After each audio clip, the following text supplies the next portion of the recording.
Hello learners. आज हम सीखने वाले हैं स्टेटिव वर्ब्स को।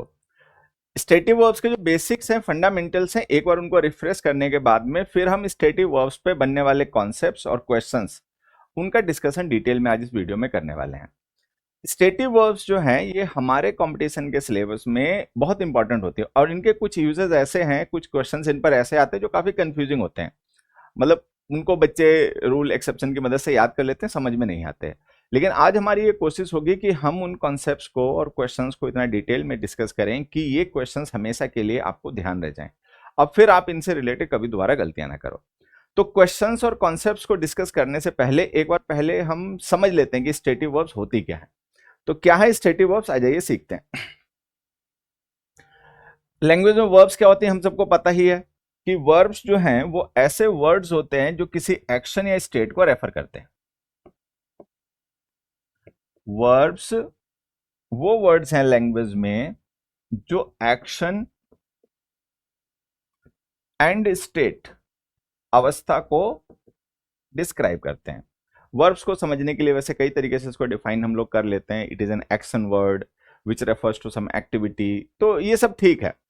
वर्ब्स बेसिकली एक्शन का या स्टेट का रेफरेंस होते हैं। जब हम एक्शन कहते हैं तो एक्शन से मतलब होता है कुछ ऐसा जिसमें कोई परफॉर्मर हो, जिसने उसको किया हो। कुछ एक्शंस ऐसे होते हैं जिनमें कोई परफॉर्मर नहीं होता है, किसी ने उनको परफॉर्म नहीं किया होता, बट स्टिल दे हैपन। तो हम एक्शंस को दो कैटेगरीज में कैटेगराइज कर सकते हैं, डूइंग और हैपनिंग। तो एक्शन वर्ब्स दो तरीके की हो गई, डूइंग एक्शन वर्ब्स और happening action verbs. State verbs जो होती हैं वो किसी एक्टिविटी को रेफर नहीं करती, ना डूइंग को या ना हैपनिंग को। वो सब्जेक्ट की स्टेट डिस्क्राइब करती हैं, जिसके बारे में बात कर रहे हैं उसकी स्टेट डिस्क्राइब करती हैं। जब हम स्टेट कहते हैं तो स्टेट एक जेनरिक वर्ड है। स्टेट जब हम कहते हैं तो वहां पे कई चीजें अंडरस्टूड होती हैं। स्टेट से मतलब अपीयरेंस भी हो सकता है, कोई कैसा दिखता है कैसा नहीं दिखता है। मेंटल स्टेट हो सकती है, पोजीशन भी स्टेट में आ जाता है, परसेप्शन का एक्सप्रेशन जिन वर्ब से होता है वो भी स्टेटिव वर्ब्स होती हैं। ऐसी वर्ब्स जो किसी चीज का रिलेशन शो करती हैं वो भी स्टेटिव वर्ब्स होती हैं। तो कुल मिला के जब हम स्टेटिव वर्ब्स कहते हैं तो स्टेटिव वर्ब्स इस तरीके की वर्ब्स का ग्रुप हैं जो किसी रिलेशन को, परसेप्शन को, पोजीशन को, मेंटल स्टेट को, अपीयरेंस को डिस्क्राइब करती हैं। आज हम डिस्कशन उनका ही करने वाले हैं। डूइंग और हैपनिंग आपको कंफ्यूज ना करें, इसके लिए मैं एक एक एग्जांपल आपको दे देता हूं। जैसे मैं आपको पढ़ा रहा हूं तो मैं टीचर हूं, तो टीच एक डूइंग वर्ब है। It requires some doer who does it, जो इस काम को करेगा, तो ये एक्शन वर्ब है। और ऐसी एक्शन वर्ब है जिसके लिए कोई परफॉर्मर की जरूरत होती है जो इसको परफॉर्म करे। ठीक है, तो टीच एक एक्शन वर्ब है जो कि डूइंग कैटेगरी की एक्शन वर्ब है। मैंने यहां पे एक वर्ब लिखी फॉल। फॉल का मतलब होता है गिरना। इसमें कोई डूअर नहीं है, परफॉर्मर नहीं है, लेकिन कोई गिरा तो है, तो एक्टिविटी तो है, बट उसमें कोई परफॉर्मर नहीं है, तो ये हैपनिंग एक्शन वर्ब हो गई। तो ऐसी एक्शन वर्ब्स जिनमें एक परफॉर्मर होता है जो उस एक्शन को परफॉर्म करता है वो डूइंग कैटेगरी की एक्शन वर्ब्स होती हैं। कुछ ऐसी एक्शन वर्ब्स जिनमें कोई परफॉर्मर नहीं होता है लेकिन किसी के साथ कुछ हुआ होता है तो वो हैपनिंग कैटेगरी की एक्शन वर्ब्स होती हैं। इसको और अगर हम शॉर्ट में कर दें तो आप ऐसे समझ सकते हैं कि ये हमारी सारी टोटल वर्ब्स हैं, ये वर्ब्स का ग्रुप है। अब इस वर्ब्स के ग्रुप में एक हो गई हमारी एक्शन वर्ब्स और एक हो गई स्टेटिव वर्ब्स। स्टेटिव वर्ब्स वो हो गई जो स्टेट को रेफर करती हैं। एक्शन वर्ब्स में एक हो गई आपकी डूइंग एक्शन वर्ब्स जिनके साथ कोई परफॉर्मर है। एक हो गई हैपनिंग एक्शन वर्ब्स। हालांकि स्टेटिव वर्ब्स में भी एक छोटा सा हम कैटेगराइजेशन करके कई बार पढ़ते हैं। स्टेटिव वर्ब्स में एक स्मॉल कैटेगरी ऑफ वर्ब्स होती है जिनको हम कहते हैं लिंकिंग वर्ब्स, और बाकी जो स्टेटिव वर्ब्स हो गई वो हो गई नॉन लिंकिंग स्टेटिव वर्ब्स। तो ये एक वर्ब का चार्ट है जो हमें समझना है। हमने पहले कभी न कभी तैयारी की है तो इस तरीके से सीखा भी होगा, डिस्कस किया भी होगा, ऐसा मैं मान के चलता हूं। नहीं तो अभी आपको ये बात समझ में आ गई होगी कि वर्ब स्टेट और एक्शन का रेफरेंस होती हैं। एक्शन का मतलब डूइंग और हैपनिंग होता है। ठीक है, स्टेट जब हम कहते हैं तो स्टेट में परसेप्शन, अपीयरेंस, एग्जिस्टेंस, रिलेशन, ये सब आ जाते हैं। आज हमारा जो टॉपिक है वो ये वाली वर्ब्स हैं, इनका हम डिटेल में डिस्कशन थोड़ा करेंगे। एक बार हम एग्जांपल की मदद से कुछ स्टेटिव वर्ब्स जो हैं उनको डिस्कस कर लेते हैं। तो इन वर्ब्स को देखते ही आपको ध्यान में आ जाएगा कि कौन से स्टेटिव वर्ब्स होती हैं, और फिर हम उनके यूजेस डिस्कस कर लेंगे। तो स्टेटिव वर्ब्स के अगर मैं यहां पर कुछ एग्जांपल्स लिखूं आपके लिए,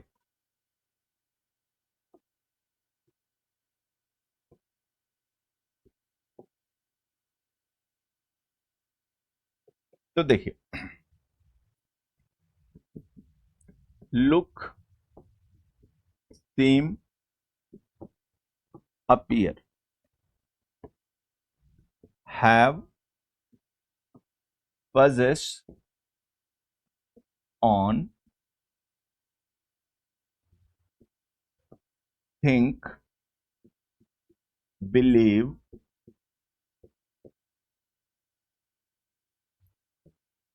consider,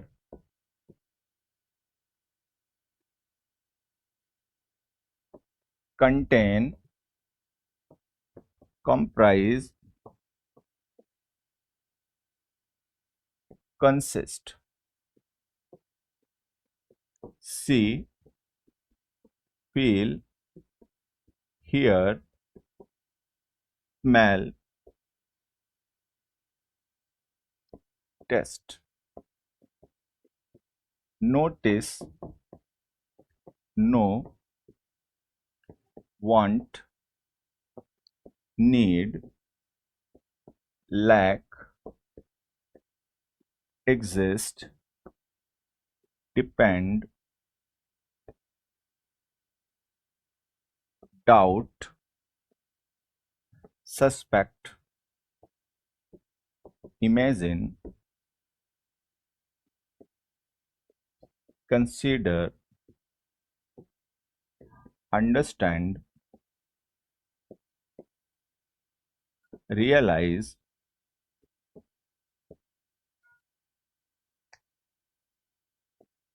remember, forget, forgive, like, dislike, love, hate, loath, appreciate,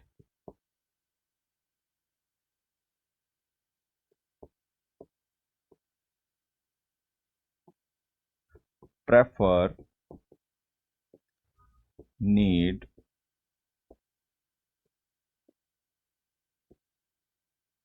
belong, fit, suit, resemble, way,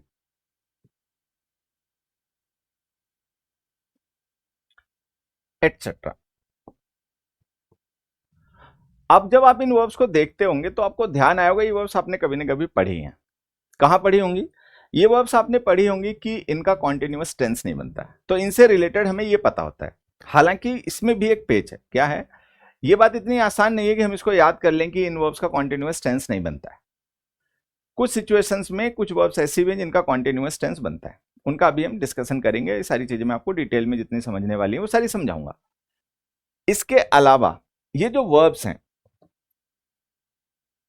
इन पर बेस्ड जो क्वेश्चंस आते हैं वो क्वेश्चन किससे रिलेटेड होते हैं? वो क्वेश्चंस रिलेटेड होते हैं स्टेट ऑफ द एक्शन से, वॉइस ऑफ दीज वर्ब्स से, टेंस ऑफ दीज वर्ब्स से, and the use of prepositions with these verbs. और इन वर्ब्स के साथ में जो प्रेपोजिशंस के यूज होते हैं उनसे रिलेटेड क्वेश्चंस होते हैं। तो ऐसे काफी कॉन्सेप्ट्स हैं इन वर्ब्स के जिन पर आपको क्वेश्चंस देखने को पेपर में मिलते हैं। वो क्वेश्चंस आपको कॉमन एरर वाले सेक्शंस में, फिल इन द ब्लैंक्स वाले सेक्शंस में, सेंटेंस इंप्रूव वाले सेक्शंस में और क्लोज टेस्ट में भी देखने को मिलेंगे, जहां पर आपको प्रेपोजिशंस के यूज या टेंसेस के सही यूज करने होते हैं। तो आज इन चारों रिस्पेक्ट में स्टेट ऑफ एक्शन जिसको ये वर्ब रिप्रेजेंट करती हैं, voice of these verbs, tense of these verbs and the use of prepositions with these verbs, इनसे रिलेटेड जितने भी कॉन्सेप्ट्स होते हैं, जितने भी टाइप के क्वेश्चंस होते हैं, उनको हम लॉजिक के साथ में डिटेल में समझेंगे। एक दो छोटे से बेसिक्स हैं, उनको हम और रिवाइज कर लें। जैसे ये वर्ब्स हमने यहाँ पे लिखे हैं, ये सब हमारे स्टेटिव वर्ब्स हैं। अब स्टेटिव वर्ब्स में एक छोटी सी कैटेगरी जो होती है वो लिंकिंग वर्ब्स की भी होती है। तो मैं आपसे चाहूंगा कि लिंकिंग वर्ब्स को वैसे हम एक अलग लेक्चर में कवर करेंगे डिटेल में, लेकिन चूंकि इनके थोड़े से हमें यूज समझने, तो लिंकिंग वर्ब्स का छोटा सा रेफरेंस हमें देना पड़ेगा दो तीन कॉन्सेप्ट्स को समझने के लिए। तो अगर आपने पहले कभी पढ़ा सुना ना हो, तो मैं यहां पर एक बार आपको छोटा सा ग्लिम्स जो है वो लिंकिंग वर्ब्स का आपको देना चाहता हूं कि लिंकिंग वर्ब्स को एक बार आप समझ लीजिए। देखिए, हमने एक सेंटेंस लिखा, दे बिलीव्ड द न्यूज। दूसरा हमने लिखा, दे बिकेम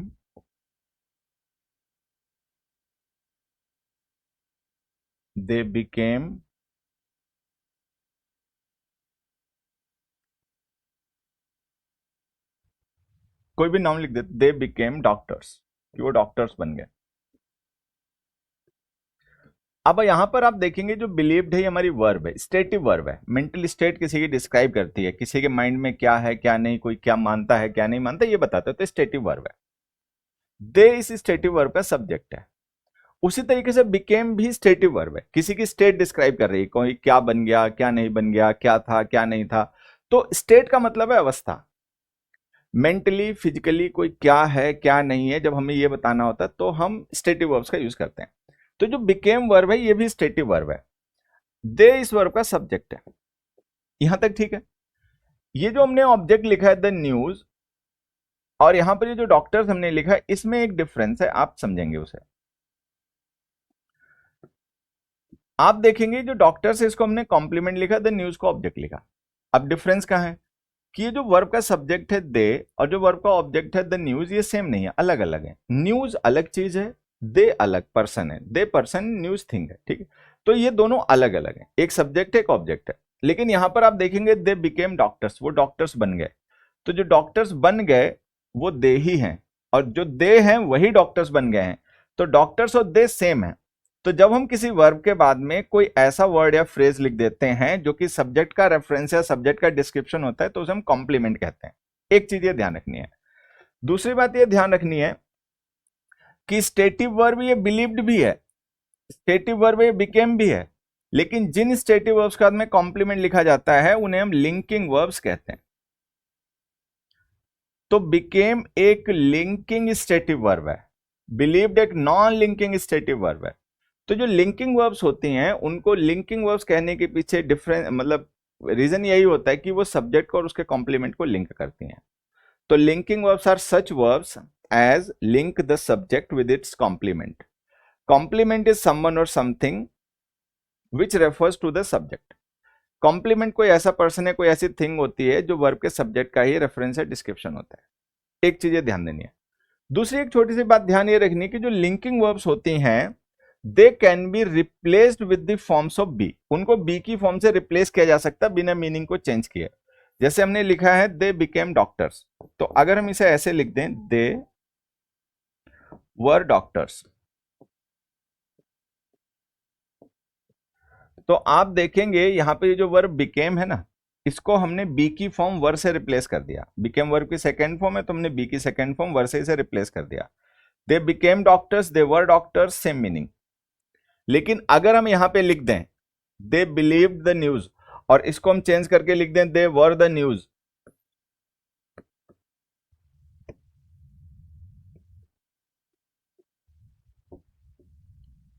तो आप जान जाएंगे कि ये भी गलत हो गया। दे वर द न्यूज, ये ग्रामेटिकली सही हो सकता है बट ये लॉजिकली स्टेटमेंट गलत है, तो ये गलत है, ये सही है।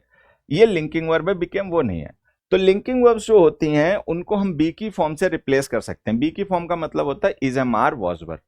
इनसे हम उन्हें रिप्लेस कर सकते हैं, सेंटेंस हमारा सही रहता है, मीनिंग भी नहीं चेंज होता है। लेकिन जो नॉन लिंकिंग वर्ब्स होती हैं, फिर वो चाहे स्टेटिव हो या एक्शन वर्ब्स हो, अगर हम उनको बी की फॉर्म से रिप्लेस करेंगे तो या तो सेंटेंस गलत ही हो जाएगा ग्रामेटिकली, लॉजिकली, या फिर मीनिंग बदल जाएगा। तो ये लिंकिंग वर्ब्स का एट्रीब्यूट होता है। यहां पर मैं रेफरेंस के लिए आपको कुछ लिंकिंग वर्ब्स लिख देता हूं,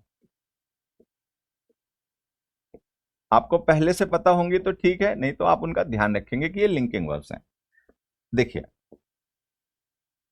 B, become, get, go, grow, feel, smell, taste, look, seem, appear, stay,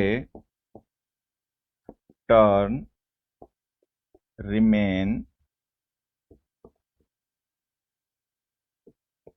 sound, keep, reach, prove, etcetera. तो ये हमारी कुछ ऐसी वर्ब्स हैं जो कि लिंकिंग वर्ब्स होती हैं।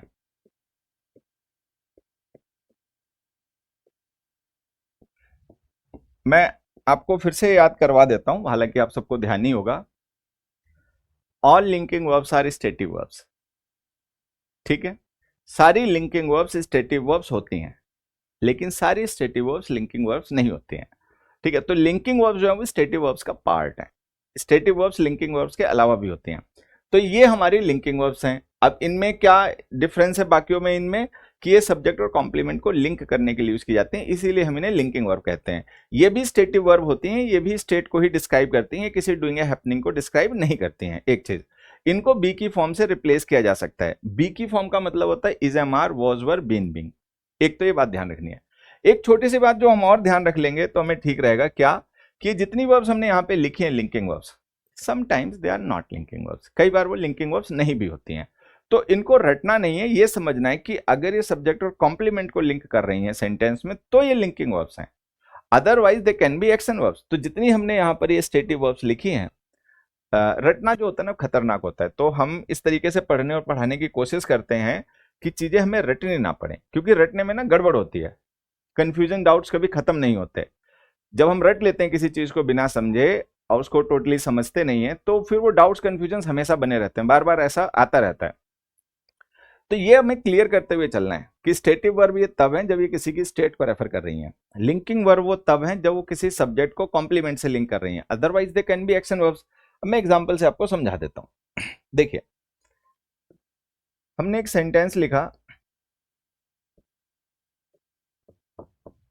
द मैन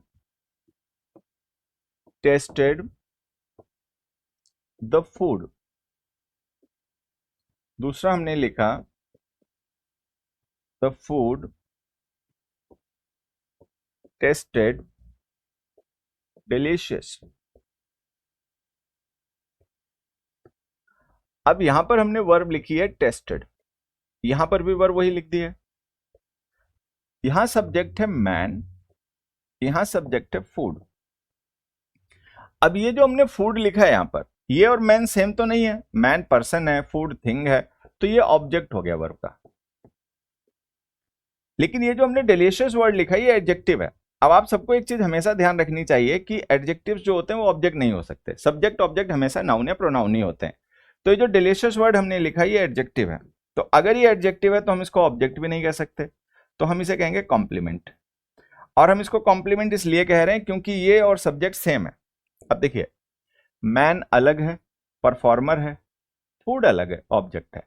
यहां पर जो फूड है और डिलीशियस है वो अलग अलग नहीं है, डिलीशियस फूड का ही डिस्क्रिप्शन है। तो हम जब वर्ब के बाद में कोई ऐसे वर्ड्स लिख देते हैं जो वर्ब के सब्जेक्ट को रेफर डिस्क्राइब करते हैं तो वर्ड्स कॉम्प्लीमेंट होते हैं। अब क्या ध्यान रखना है, जब हम ये बात जान गए कि डिलीशियस सब्जेक्ट का रेफरेंस है तो ये कॉम्प्लीमेंट हो गया, कॉम्प्लीमेंट हो गया तो ये वर्ब हमारी लिंकिंग हो गई। वहां पर जो मैन है वो परफॉर्मर है, टेस्ट वर्ब का डूअर है, तो ये डूइंग हो गई, डूइंग हो गई तो इसका मतलब ये एक्शन वर्ब हो गई। तो यहां पे टेस्ट एक्शन वर्ब है, यहां पर ये लिंकिंग वर्ब, तो ये हमें सीखना है। अब वैसे तो आप सेंटेंस पढ़ के ही जान जाओगे कि अगर हमने वर्ब के साथ में कोई ऐसा सब्जेक्ट लिख दिया है जो उस वर्ब का परफॉर्मर है, डूअर है, तो वो एक्शन वर्ब हो गई। अगर हमने वर्ब के साथ में कोई ऐसा सब्जेक्ट लिखा है जिसकी हम स्टेट डिस्क्राइब कर रहे हैं तो वो स्टेटिव वर्ब हो गई। अगर हम वर्ब के बाद कोई ऐसा वर्ड लिख दिया जो वर्ब के सब्जेक्ट को रेफर डिस्क्राइब कर रहा है तो वो कॉम्प्लीमेंट हो गया, वर्ब लिंकिंग हो गई। एक आसान तरीका। दूसरा आसान तरीका मैं आपको बताता हूं। आप उस वर्ब को बी की फॉर्म से रिप्लेस करो। जैसे यहां पे हमने the man tested the food लिखा है, तो आप टेस्टेड को बी की फॉर्म से रिप्लेस करो। The man was the food. और यहां भी यही करिए, द फूड वॉज डिलीशियस। अब आप देखेंगे कि यहां पर हमने टेस्टेड को बी की फॉर्म वॉज से रिप्लेस कर दिया, यहां पर भी हमने टेस्टेड को बी की फॉर्म वॉज से रिप्लेस कर दिया। The food was delicious, it is a meaningful complete sentence, logical भी है, ग्रामेटिकल भी है। लेकिन the man was the food, ये सेंटेंस ग्रामेटिकली तो सही है बट इसका मीनिंग उससे बदल गया और ये थोड़ा इलॉजिकल भी है, तो ये गलत हो गया। यहां पे हम टेस्टेड को बी की फॉर्म से रिप्लेस कर रहे हैं तो गलत हो जा रहा है, तो ये टेस्टेड लिंकिंग वर्ब नहीं है। इस टेस्टेड को हम बी की फॉर्म से रिप्लेस कर रहे हैं तो मीनिंग नहीं बदल रहा है, तो ये लिंकिंग वर्ब है। ये भी हमें ध्यान देना है। कुछ वर्ब्स ऐसी भी होती हैं जो एक्शन वर्ब्स होने के साथ साथ लिंकिंग वर्ब्स भी होती हैं, वो स्टेटिव वर्ब भी है, एक्शन वर्ब भी है। एक छोटा सा पॉइंट और ध्यान रख सकते हैं, ये जो डिलीशियस वर्ड नहीं, एडजेक्टिव है। जब भी किसी वर्ब के बाद में एडजेक्टिव लिखा होगा तो वो एडजेक्टिव हमेशा कॉम्प्लीमेंट होगा और वो वर्ब हमेशा लिंकिंग होगी। ये आपको ध्यान रखना है, क्योंकि जो कॉम्प्लीमेंट्स होते हैं वो डिस्क्रिप्शन ऑफ द सब्जेक्ट होते हैं। सब्जेक्ट कोई नाउन या प्रोनाउन होता है, तो नाउन या प्रोनाउन को रेफर करने के लिए हम कोई दूसरा नाउन या प्रोनाउन लिख सकते हैं, एडजेक्टिव लिख सकते हैं। तो एडजेक्टिव ऑब्जेक्ट्स हो नहीं सकते, सब्जेक्ट्स हो नहीं सकते, कॉम्प्लीमेंट्स हो सकते हैं। जब भी किसी वर्ब के बाद में एडजेक्टिव लिखा हो तो वो एडजेक्टिव कॉम्प्लीमेंट ही होगा और वो वर्ब लिंकिंग ही होगी। तो डिलीशियस एडजेक्टिव है, फूड नाउन है। नाउन तो ऑब्जेक्ट भी हो सकता है, कॉम्प्लीमेंट भी हो सकता है, लेकिन एडजेक्टिव केवल कॉम्प्लीमेंट ही होता है। तो जब हमने डिलीशियस यहाँ पे लिखा हुआ देख लिया तभी हमें ये जान जाना चाहिए था कि ये कॉम्प्लीमेंट है और ये वर्ब लिंकिंग है। बाकी लिंकिंग वर्ब्स को जैसा मैंने आपको बताया कि एक हम अलग लेक्चर में कवर करेंगे, डिटेल में लिंकिंग वर्ब्स को कवर करेंगे। तो आज हमारा टॉपिक है स्टेटिव वर्ब्स, उस पर वापस आते हैं। तो इतनी देर में हमने कुछ स्टेटिव वर्ब्स डिस्कस किए हैं। स्टेटिव वर्ब्स और बाकी वर्ब्स में क्या डिफरेंस होता है ये डिस्कस किया है। लिंकिंग वर्ब्स स्टेटिव वर्ब्स का ही पार्ट होती हैं और लिंकिंग वर्ब्स में और बाकी जो स्टेटिव वर्ब्स होते हैं उनमें क्या डिफरेंस होता है ये हमने डिस्कस किया। ठीक, अब हम आ जाते हैं कॉन्सेप्ट्स पे। लिंकिंग वर्ब के कौन से, स्टेटिव वर्ब्स के कौन से कॉन्सेप्ट्स जो हमें सीखने हैं। तो मुझे लगता है आपके दिमाग में एक ही आता होगा कि इन वर्ब्स के यूजेस से रिलेटेड हमारे पेपर में ये क्वेश्चन आता है कि इन वर्ब्स का कॉन्टिन्यूअस टेंस में यूज नहीं होता बस। लेकिन ऐसा नहीं है, इन वर्ब्स पर बेस्ड बहुत अच्छे अच्छे कॉन्सेप्ट और क्वेश्चंस बनते हैं। ठीक है, अभी जब मैं आपको समझाऊंगा तो आपको समझ में आएंगे, तो उनको हम डिस्कस करेंगे।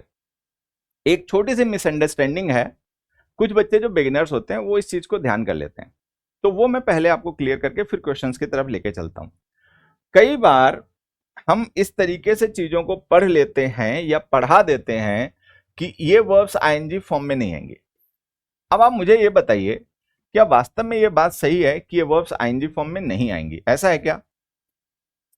तो आंसर है ऐसा बिल्कुल भी नहीं है। ठीक है, ये वर्ब्स मैं अंडरलाइन इसलिए कर रहा हूं कि जिससे आपको ये क्लियर विजिबल हो जाए और आप समझ पाओ कि कौन सी वर्ब लिखी हुई है।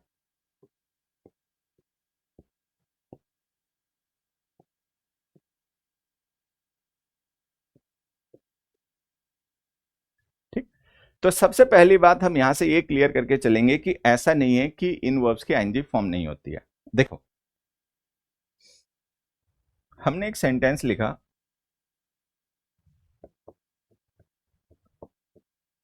दे आर नोइंग द ट्रुथ। ठीक है,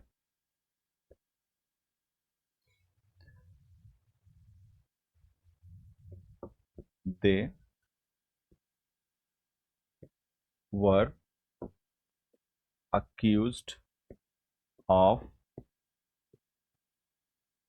knowing the truth।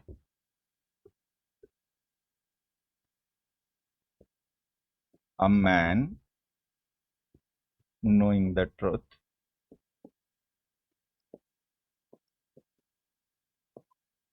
can manipulate others. अब आप ये 3 सेंटेंसेस देखिए, इन तीनों सेंटेंसेस में आप देखेंगे कि यहां पर हमने नोइंग लिखा है,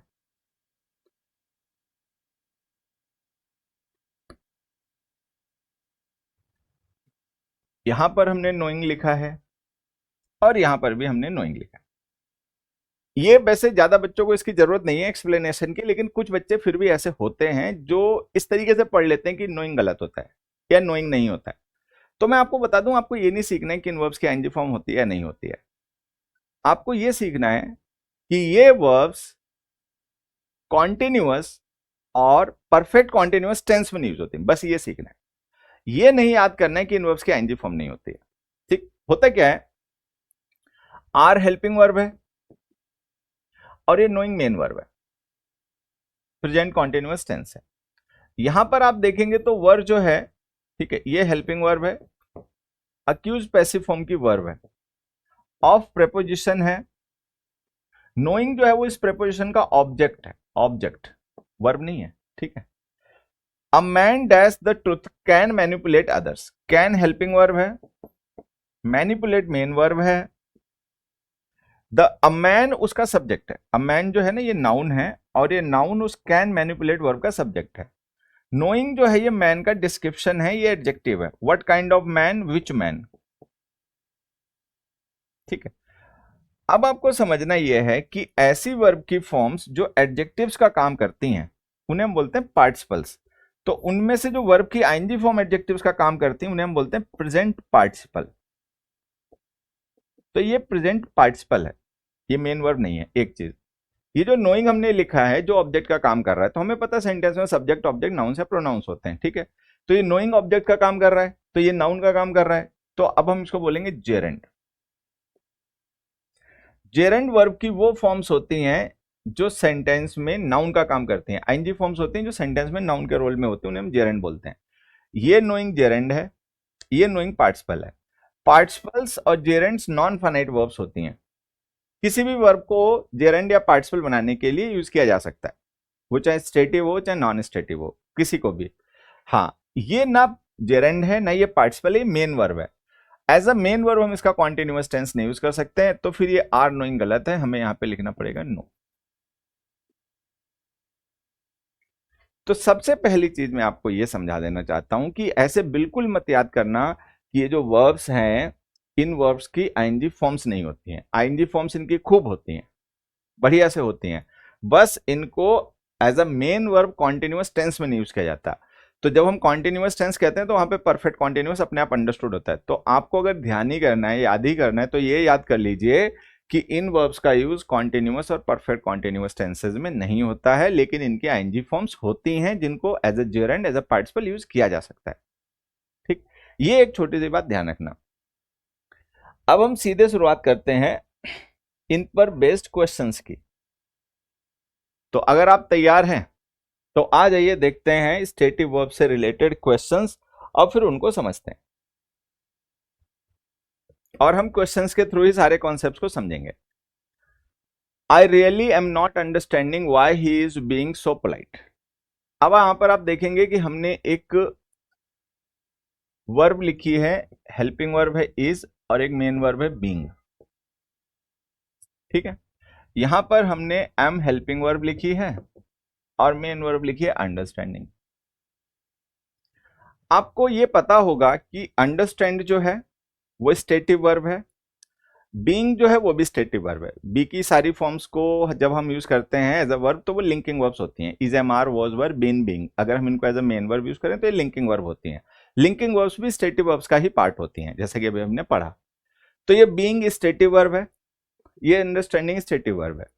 ये अंडरस्टैंडिंग जो कि एक स्टेटिव वर्ब है कॉन्टिन्यूअस टेंस में लिखी है, ये जो बीइंग इस एक स्टेटिव वर्ब है वो भी कॉन्टिन्यूअस टेंस में लिखी है। और अभी हमने पढ़ा है कि स्टेटिव वर्ब्स को कॉन्टिन्यूअस टेंस में नहीं यूज किया जाता। तो अब हम क्या करें, एम नॉट अंडरस्टैंडिंग को डू नॉट अंडरस्टैंड कर दें, I really do not understand present indefinite tense बना दे प्रेजेंट कॉन्टिन्यूअस की जगह एक, और ही इज बीइंग को हम कर दें प्रेजेंट इंडेफिनिट टेंस ही इज सो पोलाइट। यही करेक्शन करना पड़ेगा भाई। देखो, एक एक्स्ट्रा मैं यहां पर स्लाइड ऐड करके आपको एक छोटी सी चीज और समझाता हूं, वो भी सीखना। देखिए, जो वर्ब की आईएनजी फॉर्म्स होती हैं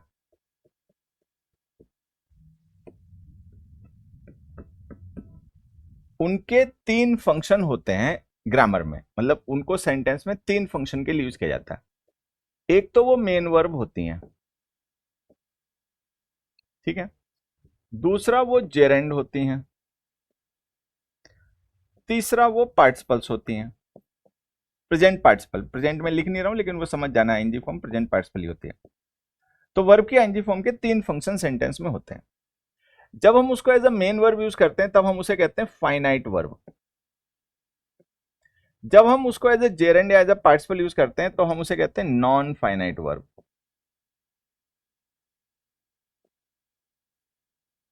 ठीक है। नॉन फाइनाइट वर्ब्स वो वर्ब्स होती हैं जो कि वर्ब के अलावा कोई दूसरा रोल अज्यूम कर लेती हैं सेंटेंस में। ठीक। मेन वर्ब तो वर्ब का ही काम करेगी, लेकिन जो नॉन फाइनाइट वर्ब्स हैं वो other than verb role assume करती हैं। इसमें जो जेरेंड्स होते हैं ये ऐसी हमारी नॉन फाइनाइट वर्ब्स होती हैं जो सेंटेंस में नाउन्स का रोल अज्यूम कर लेती हैं, सब्जेक्ट ऑब्जेक्ट कॉम्प्लीमेंट के रोल में आती हैं। पार्टिसिपल्स जो होते हैं ये मॉडिफायर का रोल अज्यूम कर लेते हैं। मॉडिफायर को हम सिंपली एडजेक्टिव कह के रेफर कर देते हैं। तो जो वर्ब की आईएनजी फॉर्म होती है वो अगर सेंटेंस में नाउन के रोल में आ जाए तो हम उसको बोलते हैं जेरेंड। वर्ब की आईएनजी फॉर्म अगर सेंटेंस में मॉडिफायर के रोल में आ जाए, एडजेक्टिव के फंक्शन में आ जाए, तो हम उसको बोलते हैं पार्टिसिपल। ठीक है। और वर्ब की फॉर्म्स जो हैं अगर वो सेंटेंस में कॉन्टिन्यूअस और परफेक्ट कॉन्टिन्यूअस टेंस बनाने के लिए यूज हो जाए, कॉन्टिन्यूअस एंड परफेक्ट कॉन्टिन्यूअस,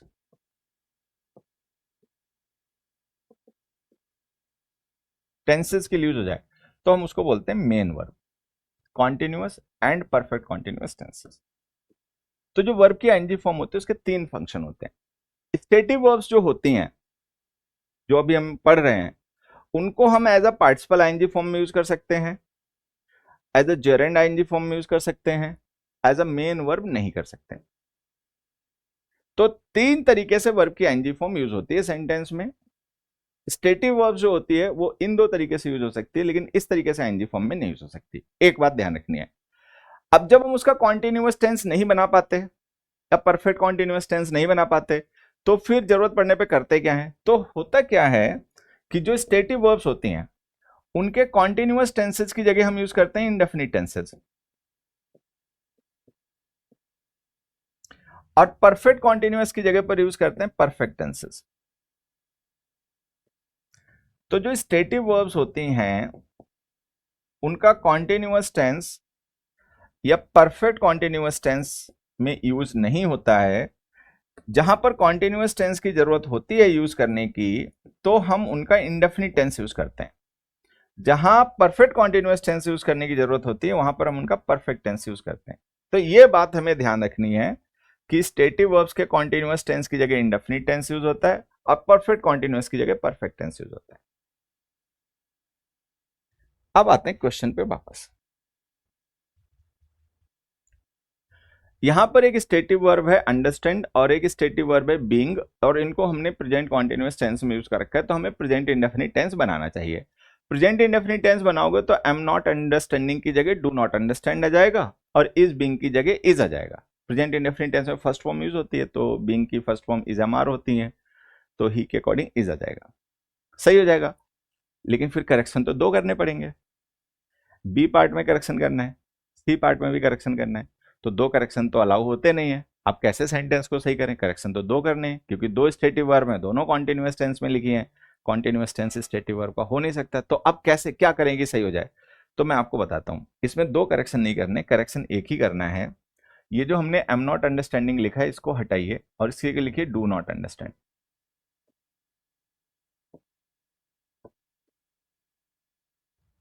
ठीक है, ये हो गया। और इज बीइंग जो लिखा है उसको ऐसे लिखा रहने दो, वो सही है। अब हमारे दिमाग में क्वेश्चन आएगा भाई ये क्या हो गया, दोनों स्टेटिव वर्ब में तो एक को कॉन्टिन्यूअस में लिख लिया, एक को क्यों नहीं लिखा। वो मैं आपको समझा देता हूं। होता क्या है, ये जो वर्ब है बीइंग, इसको हम कॉन्टिन्यूअस टेंस में लिख भी सकते हैं और नहीं भी लिख सकते हैं, वहां पे एक डिफरेंस है। वो डिफरेंस हमें सीखने समझने की जरूरत है। अब जब ये बात मैं आपको बताऊंगा तो आपको ध्यान में आएगा कि आपने बहुत बार क्लोज टेस्ट में या कोई न्यूज़पेपर पढ़ते समय देखा होगा कि बी वर्ब का कॉन्टिन्यूअस टेंस बना के यूज कर रखा है, जो कि एक लिंकिंग वर्ब है, एक स्टेटिव वर्ब है। नहीं होना चाहिए कॉन्टिन्यूअस टेंस, लेकिन फिर भी होता है, तो वो अलग यूज है। तो एक सर्टेन यूज में हम इसका कॉन्टिन्यूअस टेंस बना लेते हैं, एक जगह नहीं बनाते हैं, तो वो डिफरेंस हमें समझने की जरूरत है बजाय कि रटने के। इसीलिए रटने बटने से थोड़ा बचना चाहिए, ठीक है। देखो मैं आपको समझा देता हूँ, बहुत आसान है बच्चा, आप तुरंत समझ जाओगे। हमने एक सेंटेंस लिखा, Kamal is being rude.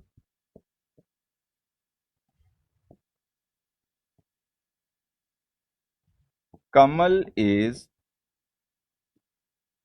Being old. अब यहां पर आप देखेंगे कि बी वर्ब का कॉन्टिन्यूअस टेंस हमने यूज किया, यहां पर भी यूज किया। यहां पर एक एडजेक्टिव हमने लिखा रूड कॉम्प्लीमेंट बना के, यहां पर एक एडजेक्टिव हमने लिखा ओल्ड कॉम्प्लीमेंट बना के, ठीक है, और कॉन्टिन्यूअस टेंस लिख दिया। अब हमें पता है ये सेंटेंस गलत होने चाहिए दोनों, क्योंकि लिंकिंग वर्ब है, स्टेटिव वर्ब है, कॉन्टिन्यूअस टेंस तो ऐसी वर्ब्स का यूज होता नहीं है। लेकिन ये वाला सही है, ये वाला गलत है। ऐसा नहीं है कि हम यहाँ पे इज लिख देंगे तो गलत हो जाएगा, कमल इज रूड, वो तब भी सही होगा, ठीक है, वो तब भी सही होगा, अभी भी सही है। तो ऐसी सिचुएशंस जहां पर हम बी वर्ब का मीनिंग बिहेविंग से कन्वे कर सकते हैं, तो वहां पे इसका कॉन्टिन्यूअस टेंस ठीक होता है।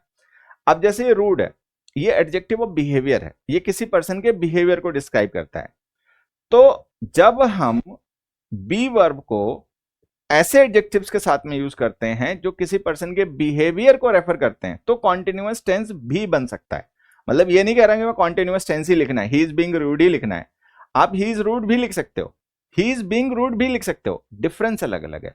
लेकिन अगर हम कोई ऐसे एडजेक्टिव्स को कॉम्प्लीमेंट बनाकर यूज करें जो कि बिहेवियर का रेफरेंस ना हो सकते हो, तो फिर हमें इसका कॉन्टिन्यूअस टेंस नहीं यूज करना चाहिए। अब हमें पता old is not the adjective of behaviour, old जो है वो एडजेक्टिव ऑफ बिहेवियर नहीं है, एडजेक्टिव ऑफ बिहेवियर नहीं है, इसलिए हमने इसका कॉन्टिन्यूअस टेंस नहीं बनाया। कमल इज बीइंग रूड का मतलब क्या समझिए, कमल इज बिहेविंग रूडली, ये इसका मतलब है। तो हम बी वर्ब को कॉन्टिन्यूअस टेंस में लिख सकते हैं एडजेक्टिव्स ऑफ बिहेवियर के साथ में। एक और एग्जांपल से ही बात समझ लीजिए,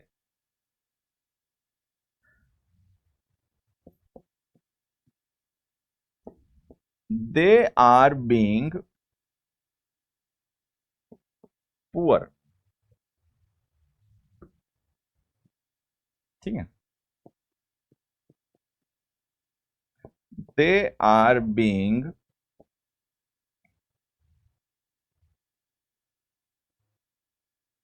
सीरियस।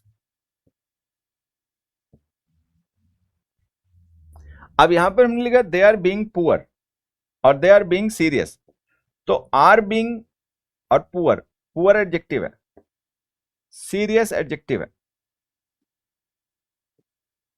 अब हमें समझना है कि सीरियस जो है ये एडजेक्टिव ऑफ बिहेवियर हो सकता है, कि कोई पर्सन कैसे बिहेव कर रहा है, सीरियसली कर रहा है कि नहीं कर रहा है। तो एडजेक्टिव ऑफ सीरियस होने की वजह से इसके साथ अगर हम कॉन्टिन्यूअस टेंस लिखते हैं तो ये ठीक है। एडजेक्टिव जो और जो पुअर है वो एडजेक्टिव ऑफ बिहेवियर नहीं है, वो एडजेक्टिव ऑफ इकोनॉमिक स्टेट है, इकोनॉमिकली कोई पर्सन किस हालत में है ये बताता है। एज जो है वो ओल्ड जो है वो एडजेक्टिव ऑफ एज है, बिहेवियर का एडजेक्टिव नहीं है, तो ये गलत है, हमें लिखना पड़ेगा दे आर पुअर।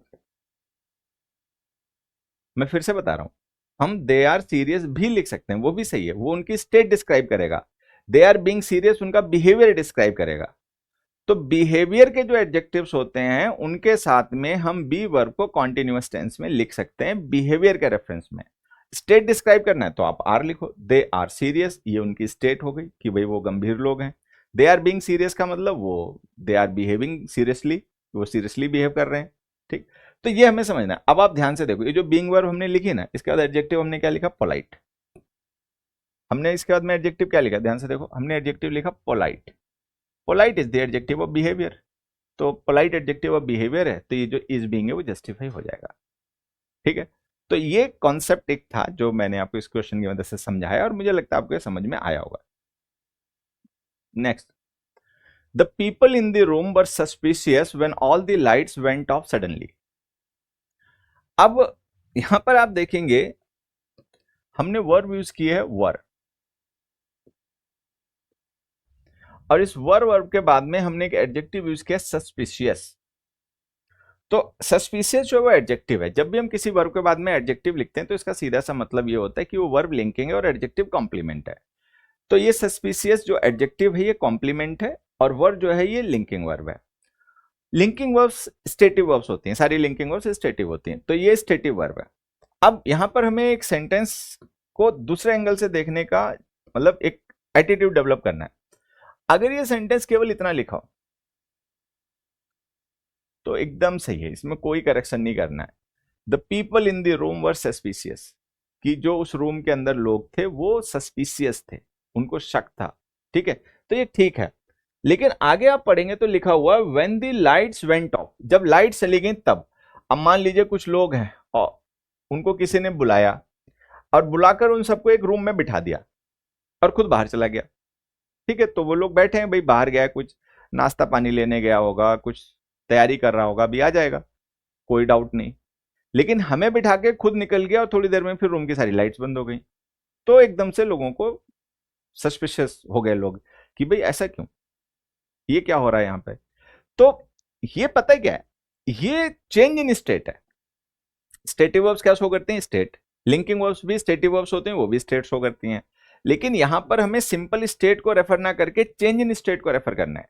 वो लोग पहले सस्पिशियस नहीं रहे होंगे, वो लोग सस्पिशियस कब हुए, जब लाइट चली गई, तब वो सस्पिशियस हुए, पहले नहीं थे। तो हमें यहां पर केवल स्टेट को शो नहीं करना है, हमें यह शो करना है कि the state was changed, there came a change in the state, state में कुछ चेंज हुआ। तो जब आपको चेंज इन स्टेट को रेफर करना हो तो गेट, बिकम और टर्न, इन लिंकिंग वर्ब्स का, या यूं कहिए कि इन स्टेटिव वर्ब्स का यूज करना चाहिए। Change in the state, state का मतलब अवस्था है, राज्य नहीं है, ध्यान रखना। तो अगर ये स्टेटमेंट इतना होता केवल तो ये सही होता, हम इसका मतलब ये मान लेते कि हम उन लोगों की स्टेट बता रहे हैं कि वो लोग सस्पिशियस थे। लेकिन जब आप पूरा कॉन्टेक्स्ट पढ़ोगे तो आपको समझ में आएगा कि हम स्टेट नहीं बता रहे, हम चेंज इन स्टेट बता रहे हैं कि उनकी स्टेट चेंज हो गई, वो सस्पिशियस हो गए।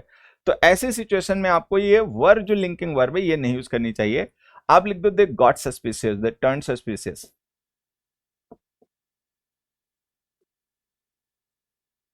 इसी बात को मैं एक और अच्छे एग्जांपल से आपको समझा देता हूं, देखिए।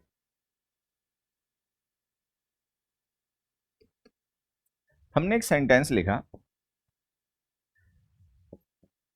He was successful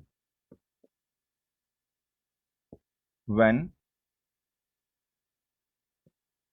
he was in Delhi, when he was in Mumbai। दूसरा हमने लिखा he was successful when all his plans worked as he had planned।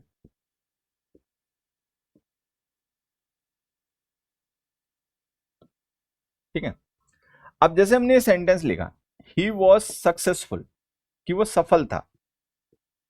ठीक है, कब सफल था, when he was in Mumbai, जब वो मुंबई में था तो वो सफल था। मतलब इसके बाद का ये निकला कि कहीं और चला गया होगा, तब नहीं रहा होगा। तो हम चेंज इन स्टेट नहीं बता रहे, हम उसकी स्टेट बता रहे हैं कि जब वो मुंबई में था तो उसकी क्या स्टेट थी, सक्सेसफुल था कि नहीं सक्सेसफुल था, ये बता रहे हैं। तो ये जो वॉज लिखा एकदम ठीक है।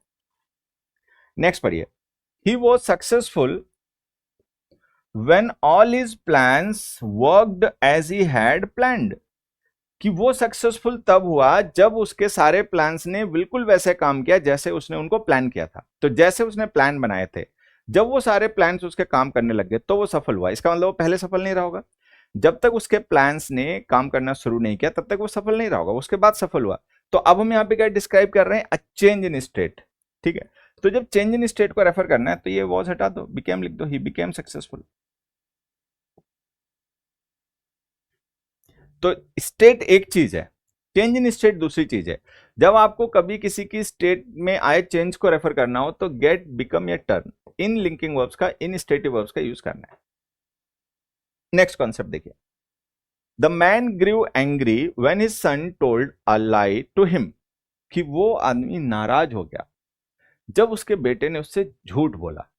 ठीक, यहां पर आप देखोगे कि हमने एक स्टेटिव वर्ब यूज की है ग्रो, और इसके बाद हमने एक एडजेक्टिव लिखा है एंग्री। वर्ब के बाद एडजेक्टिव लिखने का सीधा सा मतलब ये होता है कि वो एडजेक्टिव कॉम्प्लीमेंट है, वो वर्ब लिंकिंग है। ठीक है, तो एंग्री जो एडजेक्टिव है तो ये कॉम्प्लीमेंट हो गया और वर्ब हमारी लिंकिंग हो गई। अब यहां से ये ध्यान रखना है कि जो ग्रो है वो भी चेंज को रेफर करता है, लेकिन ये रेफर करता है स्लो चेंज को। ये किसको शो करता है? ये ऐसी वर्ब्स आप देखेंगे कि क्लोज टेस्ट में बहुत आती हैं, ऑप्शन में आगे एक साथ में टर्न भी लिखा है, ग्रो भी लिखा है, वॉज भी लिखा है, सेम भी लिखा है, तो कंफ्यूजन हो जाता है। अब आपको ध्यान रखना है कि जो ग्रो है ये स्लो चेंज को रेफर करती है, कि मतलब कोई चेंज तो हुआ बट वो स्लो हुआ। ही ग्रू अ वाइज मैन, ठीक है, the tree grew very big, तो बहुत बड़ा हो गया पेड़ बन के। तो एकदम से तो ऐसे नहीं तो चुटकी बजाई और पेड़ बड़ा हो गया, तो पेड़ बड़ा हुआ है, बहुत बड़ा हुआ, तो उसको 10 15 20 साल लगे होंगे, तो स्लो चेंज है। लेकिन यहां पे ऐसा नहीं है, यहां पे क्या लिखा हुआ है, when his son told a lie to him, जब उसके बेटे ने उससे झूठ बोल दिया। तो कहने का मतलब यह है कि वो गुस्सा हुआ, उसके बेटे ने उससे झूठ बोला इसलिए। और ऐसा नहीं कि उसके बेटे ने उसको झूठ बोला अभी सुबह 5 बजे और फिर वो धीरे धीरे धीरे धीरे करके हफ्ते 2 हफ्ते बाद नाराज हो पाया। तो ये स्लो चेंज नहीं है, ये ऑल ऑफ सडन हुआ चेंज है। तो ऐसी सिचुएशन में टर्न को प्रेफर करना चाहिए, ग्रो को नहीं। ही टर्न्ड एंग्री, बिकेम भी लिख सकते हैं, बट टर्न जो होता है वो क्विक चेंजेस के लिए प्रेफर किया जाता है। तो हम लिखेंगे he turned angry when his son told a lie to him. ठीक है, दे टर्न्ड वायलेंट, ठीक है, द पीपल टर्न्ड वायलेंट। मान लो कोई लोग हैं वो कोई अनशन कर रहे हैं या कुछ ऐसा कर रहे हैं और उनको पुलिस ने उनके साथ सख्ती की, तो वो जो लोग अनशन कर रहे थे, हड़ताल कर रहे थे, स्ट्राइक कर रहे थे, दे बिकेम वायलेंट, वो हिंसक हो गए। तो ग्रू नहीं कहेंगे, तो हम कहेंगे they became violent, they became, they turned violent. तो जो क्विक चेंजेस होते हैं उनके लिए हमें टर्न या बिकम का यूज करना चाहिए, स्लो चेंजेस होते हैं उनके लिए हमें ग्रो का यूज करना चाहिए। तो ग्रो स्लो चेंजेस के लिए यूज करिए, क्विक चेंजेस के लिए यूज करिए ये। नेक्स्ट देखिए, even after becoming famous the actor turned a simple and well liked man. हमने कहा इवन आफ्टर बिकमिंग फेमस, एक चीज ध्यान देना, ये जो बिकमिंग है ना, ये यहाँ पे मेन वर्ब नहीं है, ठीक है, ये जेरेंड है, मतलब ये इस आफ्टर प्रीपोजिशन का ऑब्जेक्ट है। तो ये मत सोचना कि बिकमिंग गलत होता है, ये मेन वर्ब है ही नहीं, तो ये ठीक है। अब हमने लिखा ही turned what, a simple and well liked man, कि सफल होने के बाद भी, फेमस होने के बाद भी वो एक सिंपल और वेल लाइक्ड मैन ही बना रहा। अब देखो, अगर यहां पर ये फ्रेज ना लिखी हो बच्चों, इवन आफ्टर बिकमिंग फेमस, ये ना लिखा हो, मतलब थोड़े समय के लिए केवल इतना लिखा हो the actor turned a simple and well liked man, तो ये ठीक है, हम इसका मानेंगे कि वो जो एक्टर था वो एक सिंपल और वेल लाइक्ड मैन बन गया। टर्न का मतलब चेंज हो गया, इसकी स्टेट चेंज हो गई, इसका मतलब ये कि वो पहले वैसा नहीं रहा होगा लेकिन बाद में ऐसा हो गया, तो ये ठीक है। लेकिन यहां पे लिखा इवन आफ्टर बिकमिंग फेमस, कि फेमस बनने के बाद तक, तो कहने का मतलब वो फेमस होने से पहले भी सिंपल रहा होगा, डाउन टू अर्थ कहते हैं ना, और वो फेमस होने के बाद भी डाउन टू अर्थ ही रहा, मतलब उसकी स्टेट नहीं चेंज हुई। अब एक चीज देखिए, यहां पर हम स्टेट को नहीं रेफर कर रहे, यहां पर हम चेंज इन स्टेट को रेफर नहीं कर रहे, यहां पर हम रेफर कर रहे हैं कॉन्टिन्यूटी इन स्टेट को, कि वही स्टेट कंटिन्यू रही जबकि वहां पे चेंज एक्सपेक्टेड था लेकिन चेंज नहीं हुआ, द स्टेट कंटिन्यूड, वही स्टेट कंटिन्यू रही। तो ऐसी सिचुएशन में जहां पर सेम स्टेट कंटिन्यू रहे और हमें इस बात को रेफर करना हो, तो वहां पर हमें वर्ब यूज करनी चाहिए रिमेन, स्टे। ठीक है, तो लिखिए even after becoming famous the actor remained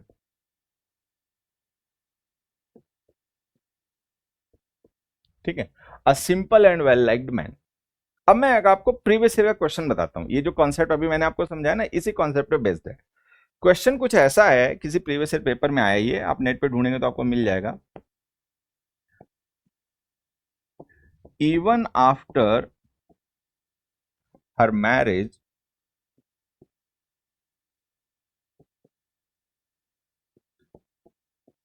in a wealthy family या रिच फैमिली,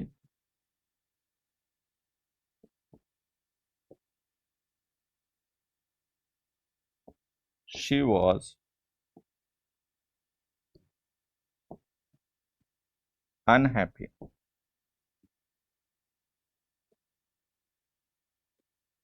ठीक, अब यहां पर ये हमने वॉज लिखी है वर्ब, इसके बाद अनहैप्पी लिखा है एडजेक्टिव, तो ये एडजेक्टिव कॉम्प्लीमेंट है, वर्ब लिंकिंग है। मान लीजिए थोड़े समय के लिए कि ये सेंटेंस केवल इतना ही लिखा हो, शी वॉज अनहैप्पी, तो ये गलत नहीं है, सही है। शी वॉज अनहैप्पी का मतलब वो नाखुश थी, दुखी थी, तो ये सेंटेंस ठीक है। लेकिन जब आप पूरा कॉन्टेक्स्ट पढ़ोगे जिसमें इसको यूज किया गया, ये स्टेटमेंट यूज किया गया है एक कॉन्टेक्स्ट में। कॉन्टेक्स्ट क्या है? कॉन्टेक्स्ट है ये, even after her marriage in a rich family, एक रिच फैमिली में शादी होने के बाद भी वो दुखी रही। तो कहने का मतलब क्या है कि ऐसा एक्सपेक्ट किया गया होगा कि भाई रिच फैमिली में शादी हो गई, सुख सुविधाएं, कंफर्ट मिलेगा, तो अब ये दुखी नहीं रहेगी। लेकिन हुआ ऑपोजिट, इवन यही शो कर रहा है, ठीक है, कि वो मामला बदला नहीं, वैसे के वैसे ही रहा। पहले भी दुखी थी, अमीर घर में शादी होने के बाद भी वो दुखी ही रही। तो हम यहाँ पे क्या शो कर रहे हैं? Continuity in the change. जब हमें कॉन्टिन्यूटी इन द मतलब continuity of the state refer करनी हो कि द सेम स्टेट कॉन्टिन्यूड, तो वहां पर फिर हमें बी की फॉर्म नहीं यूज करनी चाहिए, फिर हमें वर्ब यूज करनी चाहिए स्टे, रिमेन। तो यहां पे लिखो she remained unhappy, she stayed unhappy.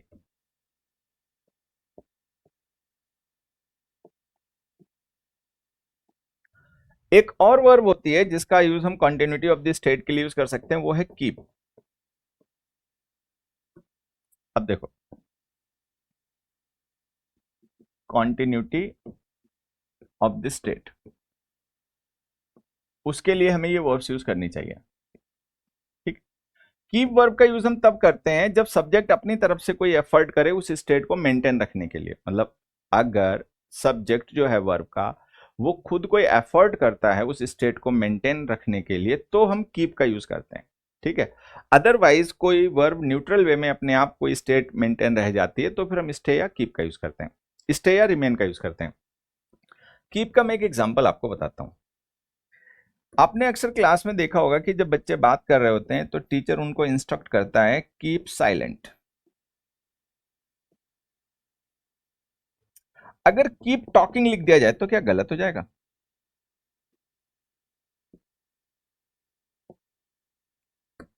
सोचो। तो दोनों सही हैं, बस डिफरेंस क्या है? अगर मान लीजिए कोई लोग ऐसे जो पहले चुप थे, साइलेंट थे, फिर उन्होंने बात करनी शुरू कर दी, तो टीचर ने उनको इंस्ट्रक्ट कहा भाई चुप रहो, जैसे थे पहले वैसे ही रहो, चेंज मत करो स्टेट को, मतलब साइलेंट थे तो साइलेंट ही रहो। तो कीप साइलेंट, कीप साइलेंट का मतलब कंटिन्यू द सेम स्टेट, अपनी पुरानी स्टेट को ही कंटिन्यू करिए, बदलिए मत इसे। कीप टॉकिंग, मान लो कुछ लोग कहीं पे बैठे बात कर रहे हैं, वहां पे कोई एक और पर्सन आके बैठ गया, तो वो लोग उसके आने की वजह से थोड़ा सा अनकंफर्टेबल या अनईजी हो गए और वो चुप हो गए, उन्होंने सोचा कहीं ये हमारी बात को सुने ना या माइंड ना करे। तो उस पर्सन ने इस बात को समझा और उनसे कहा भाई यू कीप टॉकिंग, आप अपनी बात करते रहो, मैं अपना गाना सुन रहा हूँ, मुझे आपकी बात सुनाई नहीं पड़ रही है और सुननी भी नहीं है। तो अगर कोई लोग पहले से बात कर रहे हैं और हमें उनसे कहना है भाई करते रहो, then keep talking, continue the state.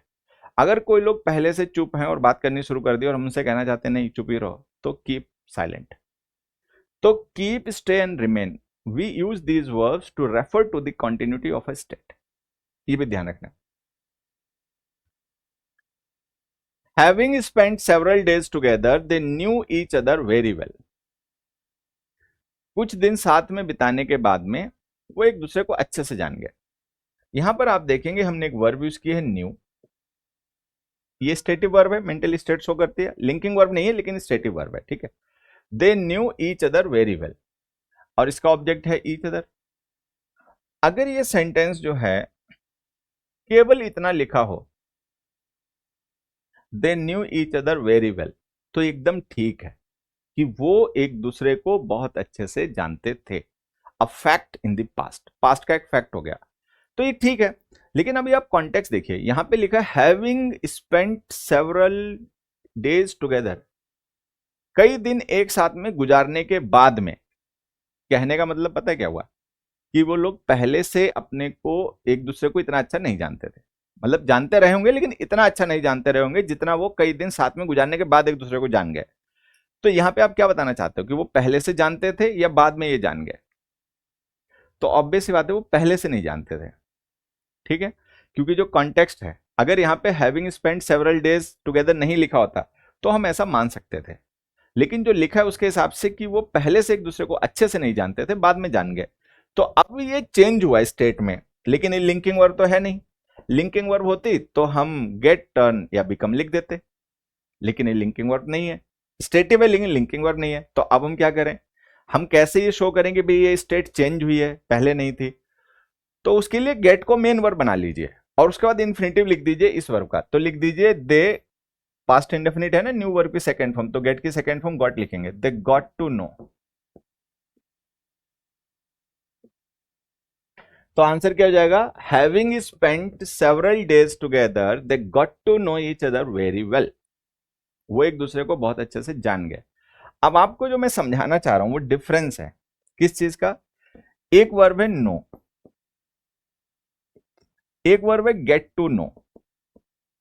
ये जो गेट टू नो है ना, इसको हम कम टू नो भी कह सकते हैं, ठीक। और एक वर्ब है फाइंड आउट।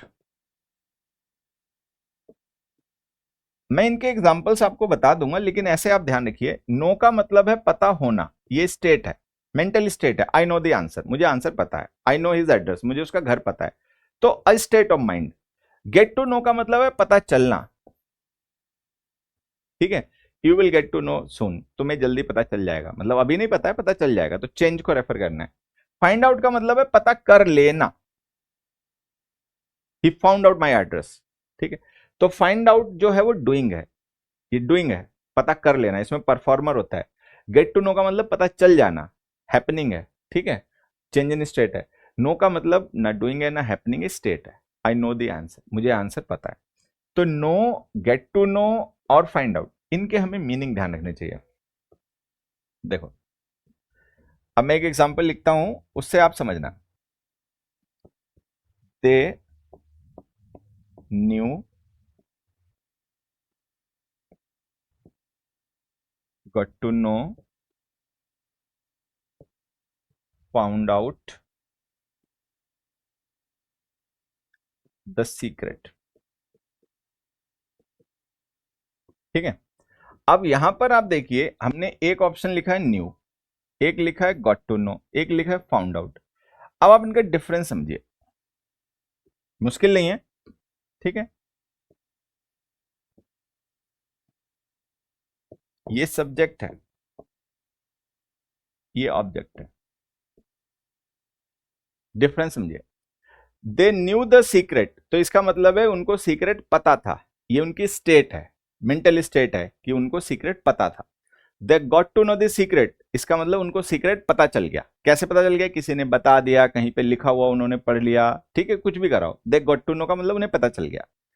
दे फाउंड आउट का मतलब उन्होंने पता लगा लिया, एफर्ट्स करके, प्रयास करके, ठीक है। तो ये तीनों अलग अलग मीनिंग है। कई बार हम ट्रांसलेशन करते हैं तो नहीं समझ में आता है, लेकिन आपको समझना चाहिए कि ये सटल डिफरेंसेस हैं तीनों सिचुएशन में। When we say they knew the secret, they got to know the secret and they found out the secret, these are different meanings, these are different situations. तो सिचुएशन के according language का use होता है। तो आप जब अगर having spent several days together नहीं लिखा होता तो ये न्यू ठीक था, इसमें कोई प्रॉब्लम नहीं थी। लेकिन जब हमने having spent several days together लिख दिया तो कॉन्टेक्स्ट बदल गया जो हम समझ रहे थे उससे, फिर हमें कॉन्टेक्स्ट के अकॉर्डिंग, सिचुएशन के अकॉर्डिंग लैंग्वेज का यूज करना पड़ गया। तो यहाँ पे आ गया गॉट टू नो। तो ये know, get to know, find out का डिफरेंस समझिए। नेक्स्ट देखिए, his friends are not agree with him on the matter of living the city by train, कि उसके फ्रेंड्स जो है वो उसके साथ सहमत नहीं है, ठीक है, शहर छोड़कर, ट्रेन से शहर छोड़ने के मामले में। ये सेंटेंस आप पढ़ेंगे तो देखेंगे यहां पर एक हमने हेल्पिंग वर्ब लिखी है आर, और एक हमने मेन वर्ब लिखी है एग्री। एग्री हमारी स्टेटिव वर्ब है। एग्री जो है, एग्री डिसएग्री हमारी मेंटल स्टेट होती है, कोई एक्टिविटी नहीं होती है। आई एग्री विद यू, तो ये मेरी मेंटल स्टेट है, ये कोई एक्टिविटी नहीं है, कोई डूइंग हैपनिंग नहीं है। तो एग्री डिसएग्री दोनों ही वर्ब ऑफ स्टेट होती हैं। अब हमें पता करना है ये सेंटेंस ठीक है या गलत है। हो सकता है आप जान गए हो सेंटेंस को पढ़कर कि ये सही है गलत है, नहीं जान पाए हो अभी तक तो मैं आपको बता देता हूं, तुरंत जान जाओगे। देखिए, मैंने एक सेंटेंस लिखा, ही वॉज, या इज लिख देता हूं, ही इज नॉट टीच साइंस। आपको ये पता करना है सेंटेंस सही है गलत है। मुझे लगता है उसके मुकाबले ये जल्दी आपको क्लिक कर गया होगा, भाई ये तो गलत लिख दिया। क्यों गलत लिख दिया? ठीक है, क्योंकि यहाँ पे जो इज है ये हेल्पिंग वर्ब है, टीच जो है ये मेन वर्ब है। अब सबको ये बात पता होगी पहले से भी कि अगर हम कभी भी बी की किसी फॉर्म को हेल्पिंग वर्ब बना के लिखें, बी की फॉर्म का मतलब होता है is am are was were been being, तो उनके साथ जो हम मेन वर्ब लिखते हैं वो या तो थर्ड फॉर्म में या फिर आईएनजी फॉर्म में आती है। अगर हमें वर्ब की एक्टिव वॉइस यूज करनी हो तो हम वर्ब की आईएनजी फॉर्म यूज करते हैं, अगर पैसिव वॉइस यूज करनी हो तो हम थर्ड फॉर्म यूज करते हैं। कहने का मतलब ये है कि बी की फॉर्म अगर हेल्पिंग वर्ब है तो उसके साथ मेन वर्ब या तो थर्ड फॉर्म में या आईएनजी फॉर्म में ही आएगी। अब ये जो इज हमने लिखा ये बी की फॉर्म है, is am are was verb, और इसके बाद हमने फर्स्ट फॉर्म लिख दी, तो ये तो भाई गलत हो गया। अब इसको सही करना है तो कैसे सही करें? तो हमारे पास दो तरीके हैं, या तो आप लिख दो ING form, he is not teaching science, या आप लिख दो third form, he is not taught science. तो जब आप लिख देंगे he is not teaching science तो ये कॉन्टिन्यूअस टेंस बन जाएगा एक्टिव वॉइस में। He is not teaching science का मतलब कि वो साइंस नहीं पढ़ा रहा है, कुछ और पढ़ा रहा होगा। ही इज नॉट टॉट साइंस जब आप लिखोगे तो ये प्रेजेंट इंडेफिनिट टेंस होगा पैसिव वॉइस का, इसका मतलब ये होगा कि उसको साइंस नहीं पढ़ाई जाती है। ठीक है, तो ये दोनों ही ठीक है, अलग अलग मीनिंग है लेकिन ठीक दोनों ही है। तो कहने का मतलब ये है कि बी की फॉर्म के साथ में अगर आप कभी कोई वर्ब लिखोगे तो या तो लिखोगे आईएनजी फॉर्म में या लिखोगे थर्ड फॉर्म में, फर्स्ट फॉर्म सेकंड फॉर्म नहीं लिख सकते। अब आप ध्यान से देखो, आर के साथ हमने एग्री लिख रखा है, एग्री वर्ब की फर्स्ट फॉर्म में। ठीक है, तो वर्ब की फर्स्ट फॉर्म को हम बी की फॉर्म के साथ जो कि हेल्पिंग वर्ब वो नहीं लिख सकते, तो ये गलत है। गलत है, हटाओ इसे। क्या करें, सही करें तो या तो आईएनजी फॉर्म लिखो या थर्ड फॉर्म लिखो, या तो एग्रिंग लिखो जैसे टीचिंग लिखा, या एग्रीड लिखो जैसे टॉट लिखा। एग्रिंग आप लिख नहीं सकते, क्यों? क्योंकि ये स्टेटिव वर्ब है, ये हमारी स्टेट को रेफर करती है, तो इसका कॉन्टिन्यूअस टेंस नहीं बनेगा। तो एग्रिंग वाला ऑप्शन खत्म हो गया। अब हमारे पास ऑप्शन क्या बचा भाई? एग्रीड लिख दो, पैसिव बना दो। एग्रीड भी आप लिख नहीं सकते, क्यों? क्योंकि ये इंट्रांसिटिव वर्ब होती है, इसका पैसिव नहीं बनेगा। किसी भी वर्ब का हम पैसिव वॉइस तब यूज करते हैं जब उस वर्ब का सब्जेक्ट नहीं बल्कि कोई और डूअर हो। यहाँ पे डूअर कोई और नहीं है, तो पैसिव नहीं बना सकते। सिंपल शब्दों में कहूं तो एग्री इंट्रांसिटिव वर्ब है, पैसिव नहीं बनता। तो आप पैसिव बना नहीं सकते, थर्ड फॉर्म नहीं आएगी। स्टेटिव वर्ब है, कॉन्टिन्यूअस टेंस नहीं बना सकते, तो एग्रिंग नहीं आएगा। तो कहने का मतलब यह है कि वर्ब की फॉर्म में चेंज करके आप इसे सही ही नहीं कर सकते। ठीक है, तो अगर वर्ब की फॉर्म को चेंज करके सही नहीं कर सकते फिर कैसे सही करें? तो अब हमारे पास ऑप्शन एक ही बचता है, आप हेल्पिंग वर्ब चेंज कर दो। पास्ट की बात, प्रेजेंट की बात हो रही है ना, तो आर मत लिखो, आप डू लिख दो, डू के साथ फर्स्ट फॉर्म यूज होती है। तो लिखो आप his friends do not agree with him. ये एग्री के साथ में होने वाली बहुत कॉमन एरर है, लोग इसको बोलचाल में भी ये मिस्टेक करते हैं, लिखने पढ़ने में भी करते हैं, और पेपर में आते हैं तो जान भी नहीं पाते, वहां भी ये गड़बड़ कर देते हैं। ठीक है, एक मैं ऐसे छोटा सा क्वेश्चन आपसे पूछता हूँ, आंसर बताना। मैंने एक क्वेश्चन लिखा,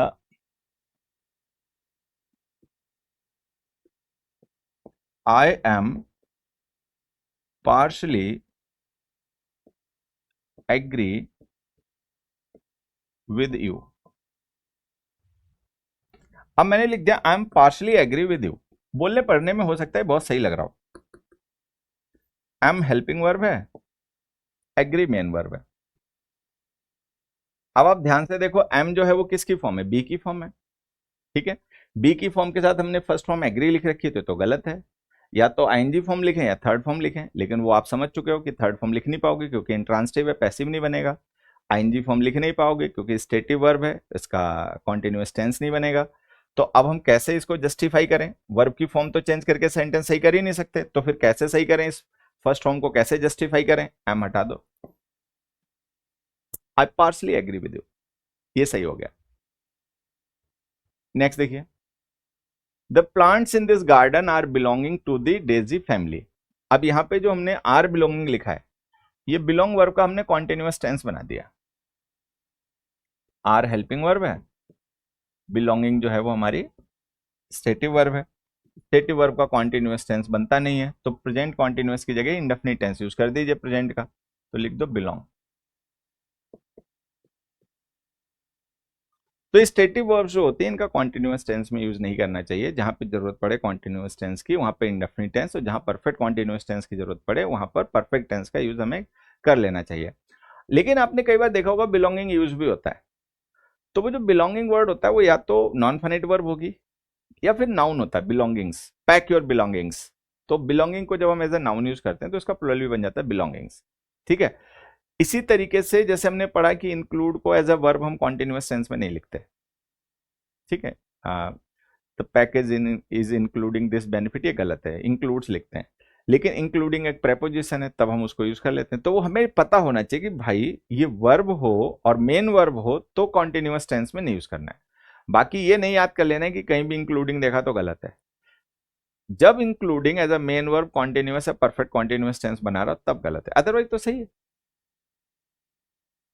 नेक्स्ट देखिए, some of my friends have been believing in Santa Claus since childhood. अब आप देखेंगे कि हमने यहां पर हैव हेल्पिंग वर्ब लिखी है, बीन हेल्पिंग वर्ब लिखी है, बिलीविंग मेन वर्ब लिखी है, ठीक है। और हमने लिखा सिंस चाइल्डहुड, टाइम पॉइंट भी लिख दिया है। सिंस के साथ में हम उन टाइम पॉइंट्स को मेंशन करते हैं जहां से कोई इवेंट स्टार्ट हुआ है,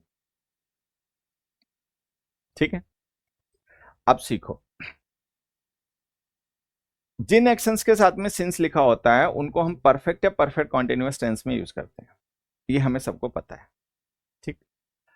अगर किसी एक्शन के साथ में उसका रिजल्ट मेंशन कर रखा हो, हाउ मच या हाउ मैनी का रिप्लाई लिख रखा हो, तो हम सिंस के साथ परफेक्ट टेंस ही लिखते हैं, नहीं तो परफेक्ट कॉन्टिन्यूअस टेंस लिखते हैं।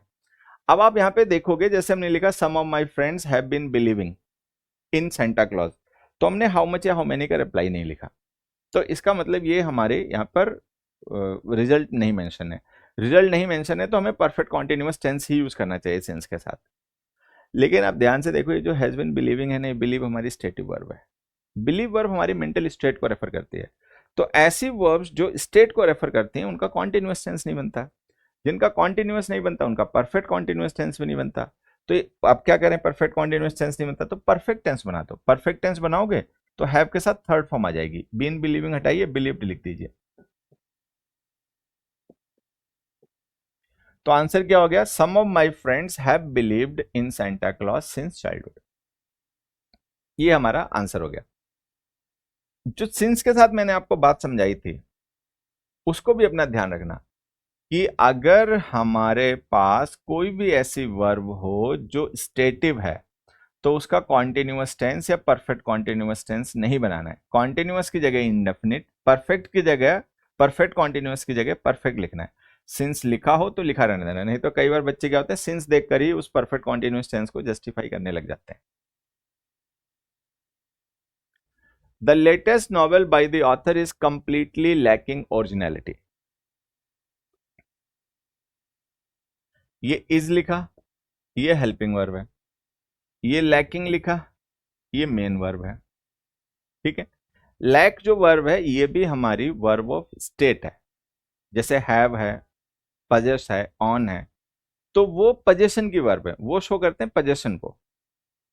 आई have friends, I have confidence, तो ये पजेशन है। I lack confidence absence of possession है। तो अगर कोई पर्सन कहता है आई हैव कॉन्फिडेंस, तो वो ये बता रहा है प्रेजेंस ऑफ पोजेशन। अगर कोई पर्सन कहते हैं आई लैक कॉन्फिडेंस, तो एब्सेंस ऑफ पोजेशन। तो आइदर वे ये रेफरेंस टू पोजेशन है, तो लैक भी आपकी स्टेटिव वर्ब होती है। कॉन्टिन्यूअस टेंस में हम नहीं लिख सकते, तो ये तो हमने कॉन्टिन्यूअस टेंस लिख रखा है, ये तो गलत है। अब इसको सही करिए। तो कॉन्टिन्यूअस टेंस को हम इंडेफिनिट टेंस में चेंज कर देते हैं। करिए चेंज, आप करके दिखाइए। नहीं होगा, नहीं होगा चेंज। पता है क्यों? क्योंकि कॉन्टिन्यूअस टेंस को इंडेफिनिट टेंस में बनाने के लिए आपको यहां पे लिखना पड़ेगा लैकिंग की जगह lakhs. The latest novel by the author completely lakhs originality, तो आपको लिखना पड़ेगा लैक्स।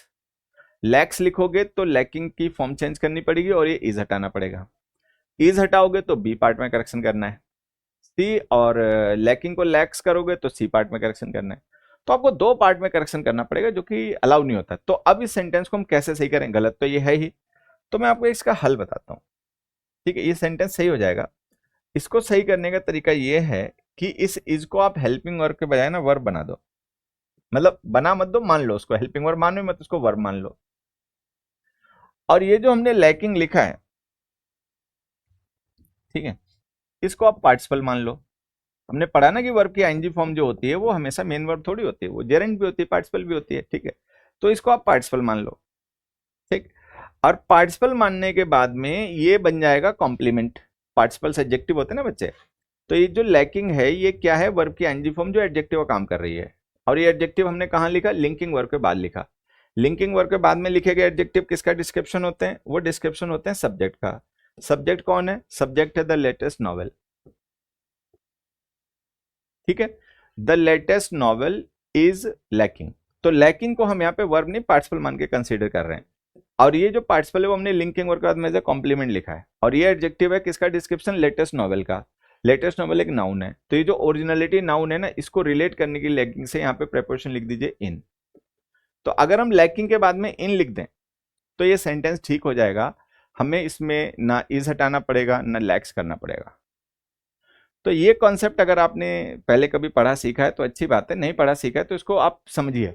मैं एक दो एग्जांपल से और समझा देता हूं। देखो, एक दो सेंटेंस लिखे हमने।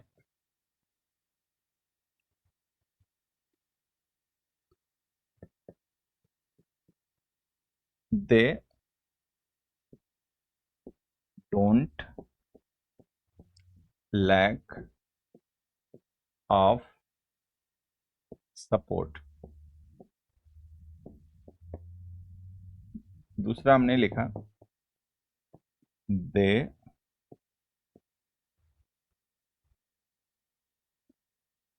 Are facing the lack support. तीसरा हमने लिखा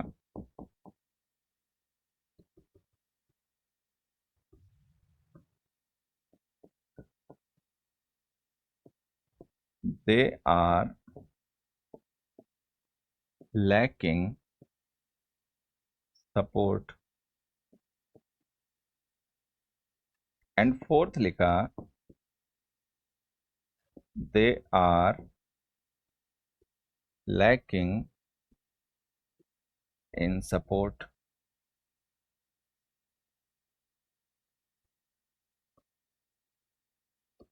ठीक है, अब देखिए, ये जो डोंट हमने लिखा है ये हेल्पिंग वर्ब है, ये जो लैक हमने लिखा है मेन वर्ब है। ठीक, यहां पर आर हेल्पिंग वर्ब है, फेसिंग मेन वर्ब है, फेसिंग एक्शन वर्ब है, तो वो कॉन्टिन्यूअस टेंस ठीक है।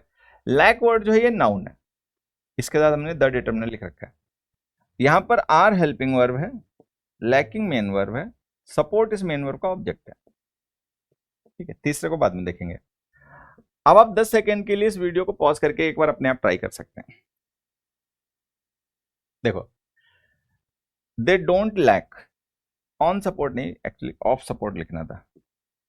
तो ये कॉमन मिस्टेक है कि लैक के साथ में लोग प्रेपोजिशन ऑफ लिख बैठते हैं, ये गलत होती है। लैक ट्रांसिटिव वर्ब होती है, इसके बाद डायरेक्ट इसका ऑब्जेक्ट आ जाता है, तो कोई प्रेपोजिशन की जरूरत होती नहीं है। तो सीधे लिखो दे डोंट लैक सपोर्ट, उनको सपोर्ट की कमी नहीं है। अब यहाँ पे आप आओगे तो देखोगे लैक नाउन है।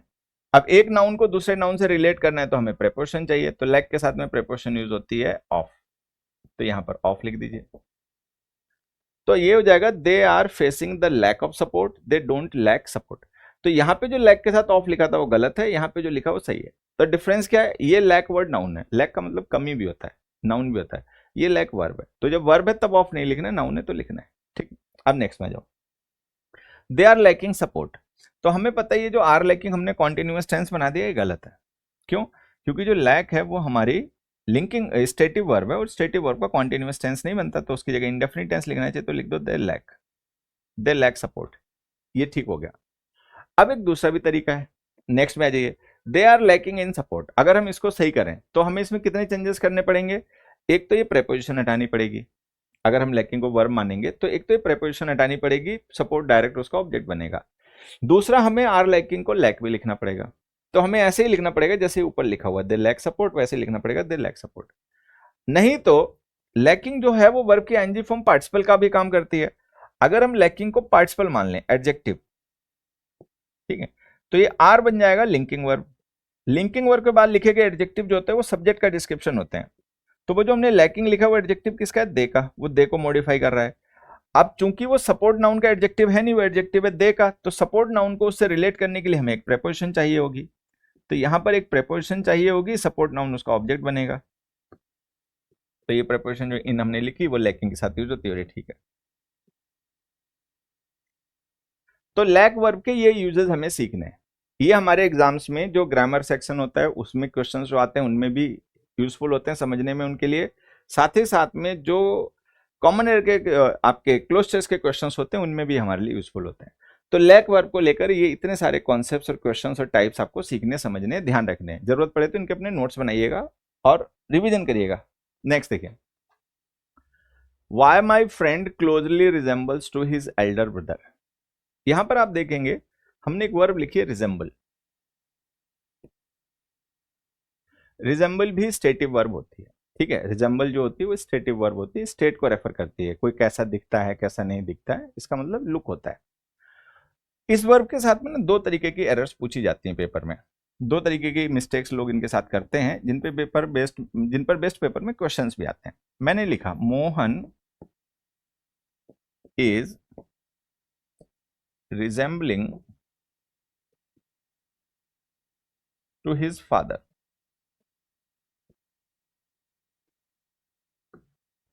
अब आप देखोगे हमने यहां पर कॉन्टिन्यूअस टेंस लिख दिया, ठीक, ये इज हेल्पिंग वर्ब है, ये रिजेंबल मेन वर्ब है, और ये टू हमारी प्रेपोजिशन है, फादर इस प्रेपोजिशन का ऑब्जेक्ट है, मोहन सब्जेक्ट है। तो मोहन अपने पिताजी के जैसा दिखता है, तो ये उसका अपीयरेंस है, मतलब उसकी शक्ल सूरत है। तो ये कोई एक्शन तो है नहीं कि इसका हमने कॉन्टिन्यूअस टेंस बना दिया कि ये टेम्पररी है, ये तो स्टेट ही है, दिखता है तो दिखता है।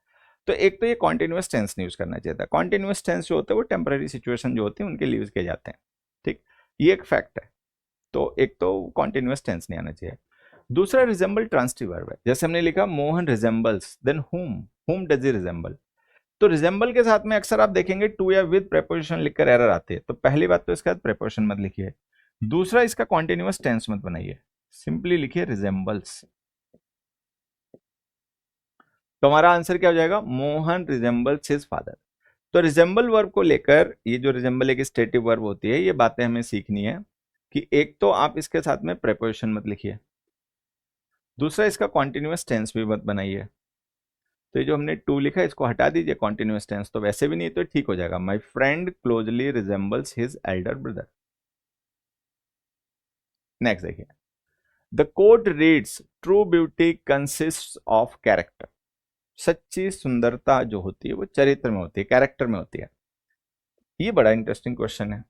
कंसिस्ट हमने वर्ब लिखी है, इसके बाद में ऑफ प्रेपोजिशन लिख दी, और फिर हमने यहां पर ऑब्जेक्ट कैरेक्टर लिख दिया।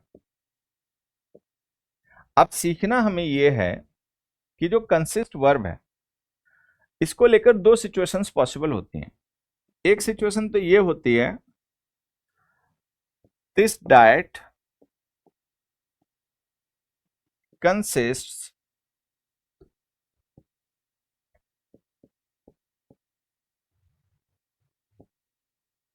डैश या consist in enough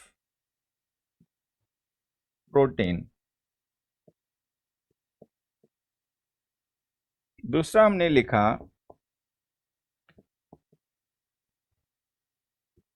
enough protein consists of this diet। अब आप देखेंगे यहां पर वर्ब हमने लिखी कंसिस्ट, यहां पर भी हमने वर्ब लिखी कंसिस्ट्स,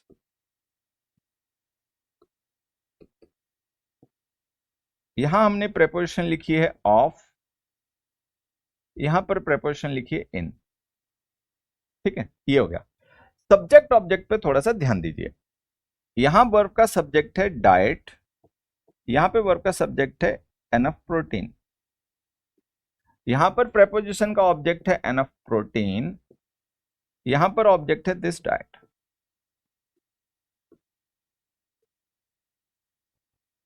ठीक, आप अपने आप डिफरेंस समझ सकते हैं कि यहां पे जो कंसिस्ट वर्ब हमने यूज किए वो यूज हो रही इंक्लूड के मीनिंग में, कि this diet includes enough protein. तो यहां पे जो कंसिस्ट इन वर्ब हमने यूज किए है इसका मतलब है इंक्लूड।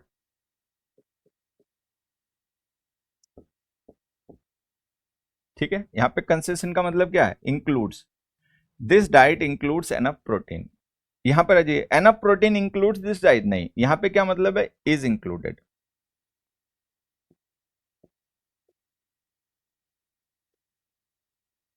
तो हमें समझना ये कि जो कंसिस्ट वर्ब है ना वो depending on the situation different meanings assume कर लेती है। कई बार हम कंसिस्ट का यूज करते हैं जहां पे इसका मतलब होता है इंक्लूड, कई बार हम कंसिस्ट का यूज करते हैं जहां पर इसका मतलब होता है बी इंक्लूडेड, पैसिव वाला। तो जब कंसिस्ट का मतलब इज इंक्लूडेड होता है तो इसके साथ में प्रेपोजिशन यूज करनी चाहिए इन। जब कंसिस्ट का मतलब इंक्लूड होता है तो इसके साथ प्रेपोजिशन यूज करनी चाहिए ऑफ। अब होता है क्या कि कई बार बच्चे फिक्स प्रेपोजिशन टाइप की कोई चीजें पढ़ लेते हैं, कहीं से किसी ने बता दिया कि भाई कंसिस्ट के साथ में ऑफ यूज होता है। ठीक है, ऑफ यूज होता है, सही है, गलत नहीं है, लेकिन इन ही यूज होता है, इन भी तो यूज होता है। ऐसा थोड़ी केवल ऑफ यूज होता है और हमेशा वही यूज होता है। अब ऐसे पेपर में क्वेश्चन आएंगे तो बच्चा गड़बड़ कर देगा। तो आपको ध्यान देना है कंसिस्ट ऑफ कंसिस्ट इन दोनों ही ठीक है, मीनिंग अलग अलग है। ठीक, अगर आप टोटल को सब्जेक्ट बना दोगे, ठीक है, और फिर उसके साथ आप कंसिस्ट वर्ब यूज करोगे तो उसका मतलब इंक्लूड होगा, फिर आपको प्रिपरेशन ऑफ लिखनी है। अगर आपके टोटल के किसी पार्ट को सब्जेक्ट बना दोगे तो वहां पे अंडरस्टूड मीनिंग कंसिस्ट का मतलब बी इंक्लूडेड आर इंक्लूडेड हो जाएगा, फिर आपको प्रिपरेशन इन लिखनी है। तो कंसिस्ट के साथ में हम इन और ऑफ दोनों लिखते हैं, ध्यान रखना है। इसका कॉन्टिन्यूअस टेंस नहीं बनाना है, वो तो आप ध्यान रखिए कि भाई कॉन्टिन्यूअस टेंस इस वर्ब का नहीं बनेगा। ठीक है, लेकिन ये जो प्रेपोजिशन की मिस्टेक है ये भी समझिए। अब देखो, ट्रू ब्यूटी इंक्लूड्स कैरेक्टर या true beauty lies in character, is included in character. तो हमें पता है कि ट्रू ब्यूटी के अंदर कैरेक्टर नहीं होता, कैरेक्टर में ट्रू ब्यूटी होती है। सच्ची सुंदरता जो है वो शक्ल सूरत में नहीं है, वो कैरेक्टर में, चरित्र में है। तो जो हम मीनिंग कन्वे करना चाह रहे हैं वो है इज इंक्लूडेड, लाइज इन। तो ऑफ हटाइए, इन लिखिए। इसका मीनिंग हो गया true beauty lies in character. Next देखिए, what is he thinking of his new job and the employer. तो थिंक वर्ब को हमने कॉन्टिन्यूअस टेंस में लिख दिया, इज हेल्पिंग वर्ब हो गई, थिंकिंग मेन वर्ब हो गई। ठीक, और हमने इसका कॉन्टिन्यूअस टेंस बना दिया। थिंक वर्ब हमारी मेंटल स्टेट को रेफर करती है, थिंक है, बिलीव है, कंसीडर है, ये हमारी मेंटल स्टेट की वर्ब्स होती हैं। इनका मतलब होता है मानना, कि हम क्या मानते हैं किसी पर्सन को लेकर, किसी चीज को लेकर हमारे दिमाग में क्या इमेज है, क्या आइडिया है, मतलब उसको लेकर हमारा अपना ओपिनियन क्या है।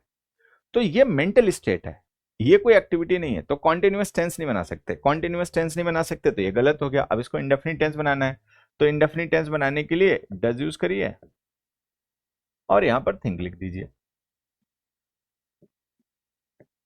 What does he think of his new job, कि मतलब उसकी नई जॉब के बारे में उसका क्या विचार है, मतलब उसका आइडिया, उसका ओपिनियन क्या है उसकी नई जॉब जो है उसको लेकर। ठीक है, ये सही हो गया। एक छोटी सी चीज और ध्यान रख सकते हैं, आई am thinking he is mad. ठीक है, दूसरा, आई am thinking about the match. अब देखो, यहां पर हमने लिखा आई एम थिंकिंग, यहां पर हमने लिखा आई एम थिंकिंग अबाउट, यहां पे लिखा था आई एम थिंकिंग ऑफ, तो ये तीन अलग अलग वर्ब्स हैं, ये भी आपको सीखना है। थिंक वर्ब का मतलब होता है मानना, मेंटल ओपिनियन। जैसे हमने लिखा I am thinking he is mad, मैं ऐसा मानता हूं कि वो पागल है, तो यहाँ पे थिंक का मतलब है बिलीव करना, कि मैं ये मानता हूं वो आदमी पागल है, तो ये मेरा ओपिनियन है, ये कोई एक्टिविटी नहीं है। ठीक है, तो इसका कॉन्टिन्यूअस टेंस मत बनाइए, लिखिए I think he is mad. फिर थिंक के साथ हम कई बार वर्ब अबाउट लिख देते हैं, तो थिंक अबाउट का मतलब होता है पॉन्डर करना, सोचना, विचार करना, ये मेंटल एक्टिविटी है, टाइम टेकिंग है, तो ये कॉन्टिन्यूअस टेंस ठीक भी है। थिंक ऑफ का मतलब होता है to have opinion of somebody और समथिंग इन योर माइंड, तो वो भी स्टेटिव वर्ब, उसका कॉन्टिन्यूअस टेंस नहीं होता। तो जो थिंक अबाउट है वो मेंटल एक्टिविटी है, उसका आप कॉन्टिन्यूअस टेंस बना सकते हो। What are you thinking about, क्या सोच रहे हो तुम? I am thinking about my family, परिवार के बारे में सोच रहा हूं, तो वो ठीक है। लेकिन केवल थिंक वर्ब जो होती है उसका मतलब बिलीव होता है, उसका कॉन्टिन्यूअस टेंस नहीं बनाना है, एक चीज। दूसरा, थिंक ऑफ जो वर्ब है, थिंक ऑफ का मतलब होता है to have an opinion of something, किसी चीज के बारे में कोई राय होना, कोई दिमाग में एक मेंटल इमेज होना, तो वो पोजेशन है, वो स्टेट है, उसका कॉन्टिन्यूअस टेंस नहीं बनाना। तो थिंक ऑफ का कॉन्टिन्यूअस टेंस नहीं बनाना है, थिंक का कॉन्टिन्यूअस टेंस नहीं बनाना है, थिंक अबाउट का कॉन्टिन्यूअस टेंस जरूरत पड़ने पे बनता है। It was become a necessity for him to revise the syllabus every day, ये उसके लिए एक आवश्यकता बन गया कि वो रोज सिलेबस को रिवाइज करे, हर दिन करे। आप यहां पर देखेंगे जो हमने वर्ब लिखी है, ये वॉज हेल्पिंग वर्ब है, बिकम मेन वर्ब है। ठीक है, अब होता क्या है कि वॉज जो है वो बी की फॉर्म है, बी की फॉर्म के साथ में जब भी हम मेन वर्ब की थर्ड फॉर्म लिखते हैं तो ऐसी वर्ब्स पैसिव होती हैं।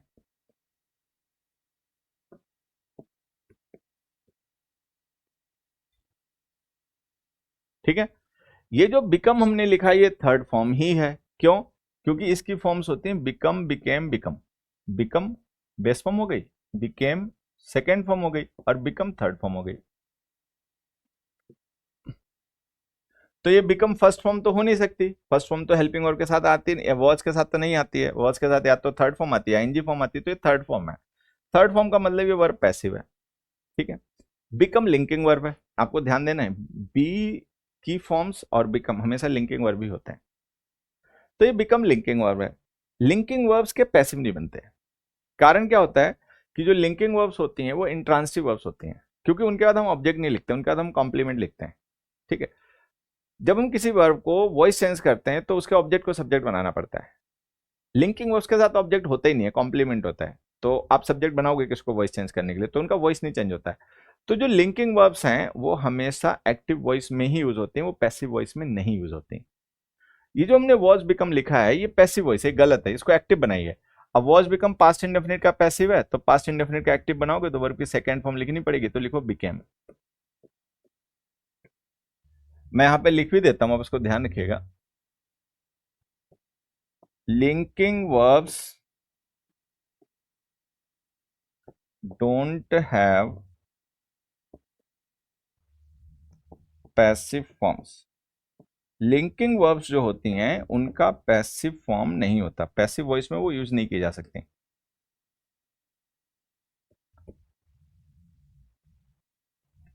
नेक्स्ट देखिए, the collection comprises of some paintings by M F. Hussain. यहां पर हमने एक वर्ब लिखी कंप्राइज, प्रेपोजिशन लिख दी ऑफ, और उसके बाद में ऑब्जेक्ट लिख दिया सम पेंटिंग्स। अब हमें ध्यान ये रखना है, ठीक है, कि जो कंप्राइज वर्ब होती है ना ट्रांसिटिव होती है। The collection comprises what does it comprise, तो ये जो ऑफ हमने लिखा है ये गलत है, ये हमें नहीं यूज करना चाहिए, बी ऑप्शन गलत है। लिख दो the collection comprises some paintings by M F. Hussain, ये ठीक हो गया। लेकिन एक चीज और भी सीख लेनी है, यहीं पर लगे हाथ। The team was comprised of 14 players, ठीक है। अब ये जो हमने वॉज कंप्राइज लिखा है, आप देखोगे यहाँ पर हमने ऑफ प्रेपोजिशन लिख रखी है, उसके बाद में ऑब्जेक्ट 15-14 प्लेयर्स भी लिख रखा है, और ये ठीक है। होता क्या है, ये जो कंप्राइज्ड है ये एडजेक्टिव है, पास्ट पार्टिसिपल वर्ब की थर्ड फॉर्म। इसको पैसिव मत कहना है, कई बार लोग इसको पैसिव कह लेते हैं, वो पैसिव पैसिव नहीं होता। पैसिव वर्ब जो होती है ना, वो एक्शन होती है, वो ये शो करती है कि the action was done by somebody. ये एक्शन नहीं है, स्टेट है। तो यहाँ पे जो हमने कंप्राइज लिखा है ये एडजेक्टिव है, जो कि स्टेट ऑफ द टीम को डिस्क्राइब कर रहा है कि टीम का कॉन्स्टिट्यूशन क्या था, मतलब उसमें कितने लोग थे। So the team was comprised of 14 players. तो मैं आपको समझाना बेसिकली ये चाह रहा हूं कि जो कंप्राइज वर्ब है वो ट्रांसिटिव वर्ब है, उसके साथ में आपको ऑब्जेक्ट नहीं लिखना है। The collection comprises some paintings, तो कंप्राइज प्रेजेंट इंडेफिनिट टेंस की वर्ब है, डायरेक्ट ऑब्जेक्ट लिख दीजिए, ऑफ मत लिखिए। लेकिन जब हम कंप्राइज्ड को as a third form, as a past participle use करते हैं एडजेक्टिव के तरीके से, तो हम इसके साथ ऑफ का यूज करते हैं। होता क्या है कि जब हम कंप्राइज्ड को एज एन एडजेक्टिव यूज करते हैं तो ये लिंकिंग वर्ब के बाद लिखा जाता है। लिंकिंग वर्ब के बाद में लिखे गए एडजेक्टिव्स जो होते हैं वो कॉम्प्लीमेंट होते हैं, और जो एडजेक्टिव्स कॉम्प्लीमेंट होते हैं वो वर्ब के सब्जेक्ट को डिस्क्राइब करते हैं। तो ये जो कंप्राइज्ड एडजेक्टिव है वो टीम का डिस्क्रिप्शन है। तो इस एडजेक्टिव से अगर हम किसी और नाउन को रिलेट करेंगे जिसका ये एडजेक्टिव नहीं है, तो फिर हमें ऑफ प्रेपोजिशन या कोई प्रेपोजिशन लिखनी पड़ेगी। तो कंप्राइज के साथ ऑफ आता है, लेकिन तब जब ये पास्ट पार्टिसिपल हो थर्ड फॉर्म में और एडजेक्टिव का काम करे और इससे पहले कोई लिंकिंग वर्ब लिखी हो। अगर कंप्राइज वर्ब हो तो ये ट्रांसिटिव वर्ब होती है, इसके बाद डायरेक्ट ऑब्जेक्ट लिखना चाहिए, लिंकिंग वर्ब नहीं लिखनी चाहिए, मतलब इसके बाद प्रेपोजिशन नहीं लिखनी चाहिए। अगला देखिए, as far as we are seeing you and your friends have done nothing wrong. ये हमने क्वेश्चन लिख दिया। आप देखोगे हमने आर सीइंग कॉन्टिन्यूअस टेंस में एक वर्ब लिख दिया, ठीक। सी वर्ब जो होती है भी स्टेटिव वर्ब होती है, लेकिन इसको लेकर एक दो चीजें हमें समझनी है। मैंने एक सेंटेंस लिखा,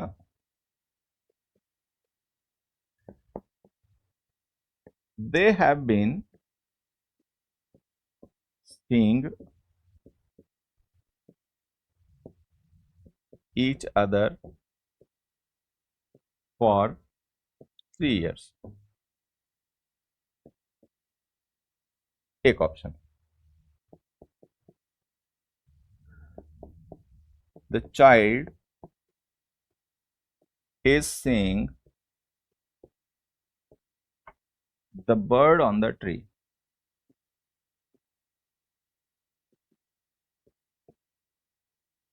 ठीक है। तीसरा,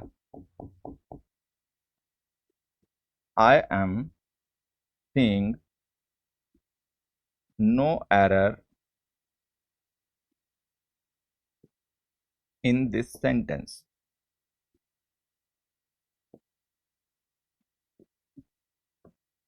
अब यहां देखिए, ये जो हैव है ये हेल्पिंग वर्ब है, बीन हेल्पिंग वर्ब है, सीइंग मेन वर्ब है, तो ये प्रेजेंट परफेक्ट कॉन्टिन्यूअस टेंस हो गया। इज हेल्पिंग वर्ब है, सी मेन वर्ब है, तो ये प्रेजेंट कॉन्टिन्यूअस टेंस हो गया। एम हेल्पिंग वर्ब है, सीइंग मेन वर्ब है, तो ये भी प्रेजेंट कॉन्टिन्यूअस टेंस हो गया। और सी हमारी वर्ब ऑफ परसेप्शन होती है, लुक, सी, फील, हियर, ये सब। अब यहां पे क्या सीखना है कि जो सी वर्ब होती है कॉन्टेक्स्ट वाइज इसके मीनिंग अलग अलग होते हैं। एक तो सी वर्ब का मतलब होता है मिलना, I will see you tomorrow, कल मिलूंगा तुमसे, तो सी का मतलब मिलना जुलना होता है, ठीक है। तो जैसे हमने लिखा they have been seeing each other for 3 years, कि वो एक दूसरे को डेट कर रहे हैं, एक दूसरे से मिल रहे हैं 3 साल से। तो इस कॉन्टेक्स्ट में जब हम सी का यूज करते हैं कॉन्टिन्यूअस टेंस में तो ठीक है। फिर एक सी का मतलब देखना भी होता है, वॉच वाला मीनिंग, जैसे the child is seeing the bird on the tree, कि जो बच्चा है वो पेड़ पर बैठे हुए पक्षी को देख रहा है, तो ये भी ठीक है, यहां तक ठीक है। एक सी का मतलब होता है नोटिस करना, सी वर्ब का मतलब नोटिस करना भी होता है। तो जब सी का मतलब नोटिस करना होता है तब ये वर्ब ऑफ परसेप्शन होती है, तब इसका कॉन्टिन्यूअस सेंस नहीं बनता। जैसे I am seeing no error in this sentence, कि भाई मुझे इस सेंटेंस में कोई एरर नहीं दिख रही। तो यहाँ पे एरर कोई फिजिकल ऑब्जेक्ट तो है नहीं, जैसे पक्षी एक फिजिकल ऑब्जेक्ट है, कोई उसको देख रहा है, उसके कलर को, उसके साइज को, उसके शेप को। एरर कोई फिजिकल ऑब्जेक्ट तो होता नहीं कि आप उसका कलर शेप साइज को देखोगे, तो वो गलत है। यहाँ पे सी का मतलब मिलना भी नहीं है, यहाँ पे सी का मतलब नोटिस करना। भाई मान लो लिखना चाहिए ऑन, लिख दिया ऑफ, तो या तो आपने ये बात नोटिस कर लिया, आप नोटिस नहीं कर पाए। तो जब सी का मतलब नोटिस कर लेना होता है तो ये होती है वर्ब ऑफ परसेप्शन, जो कि एक स्टेटिव वर्ब होती है और इसका कॉन्टिन्यूअस टेंस नहीं बनता। तो लिखिए सी। तो पहली बात तो आपको सी वर्ब को लेकर ये ध्यान रखनी है कि इस वर्ब का यूज कॉन्टिन्यूअस टेंस में होता भी है, नहीं भी होता है। अगर हम इसको as a verb of perception use करें, जहां पे इसका मतलब किसी चीज को नोटिस करना हो, तो इसका कॉन्टिन्यूअस टेंस नहीं यूज होगा। लेकिन अगर सी वर्ब का मतलब मिलना हो, अगर सी वर्ब का मतलब देखना हो, तो इसका कॉन्टिन्यूअस टेंस होगा भी। तो अब ये पता कैसे चलेगा कि सी वर्ब का मतलब क्या है क्या नहीं है? उसके लिए आपको सेंटेंस पढ़कर समझना ही पड़ेगा। वही हल है, दूसरा हल नहीं है। ठीक, अपना क्वेश्चन देखिए। As far as we are seeing, you and your friends have done nothing wrong. अब यहाँ पे सी जो है ना, वर्ब ऑफ परसेप्शन है, कि जितना कि हम समझ पा रहे हैं, हम मतलब नोटिस कर पा रहे हैं कि तुम और तुम्हारे दोस्त जो हो, तुमने कोई गलत नहीं किया। तो ये कॉन्टिन्यूअस टेंस नहीं आना चाहिए। ठीक है, तो आपके पास सीधा सा ऑप्शन हो गया कि हटा दो continuous tense, as far as we see you and your friend have done nothing wrong, तो सही हो जाएगा। तो एक तो आसान तरीका है कि आप सी लिख दो। एक मैं आपको तरीका बताता हूं, क्या कि जो वर्ब ऑफ परसेप्शन होती हैं उनका हम कॉन्टिन्यूअस टेंस नहीं लिख पाते, इनडेफिनिट टेंस लिख देते हैं। एक दूसरा ऑप्शन होता है कि टेम्पररीनेस अगर आपको कन्वे करनी है ना, तो आप वहां पे कैन मॉडल का यूज कर लो।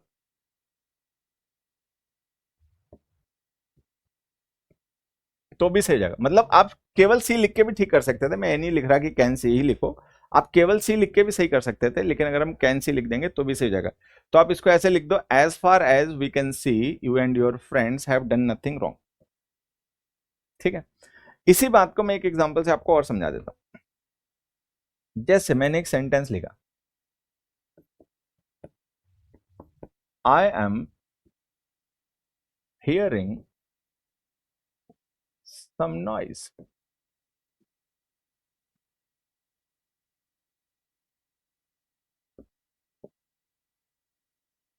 द जज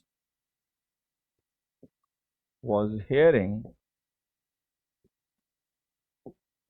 the case। ठीक है, अब ये एम हेल्पिंग वर्ब है, हियरिंग मेन वर्ब है और ये प्रेजेंट कॉन्टिन्यूअस टेंस है। वॉज हेल्पिंग वर्ब है, हियरिंग मेन वर्ब है और ये पास्ट कॉन्टिन्यूअस टेंस है। अब आप देखोगे हियर जो कि एक वर्ब ऑफ परसेप्शन है, उसका हमने कॉन्टिन्यूअस टेंस में यूज कर रखा है। तो होता क्या कि हियर जो वर्ब है ये परसेप्शन की वर्ब होती है। एक वर्ब होती है लिसन,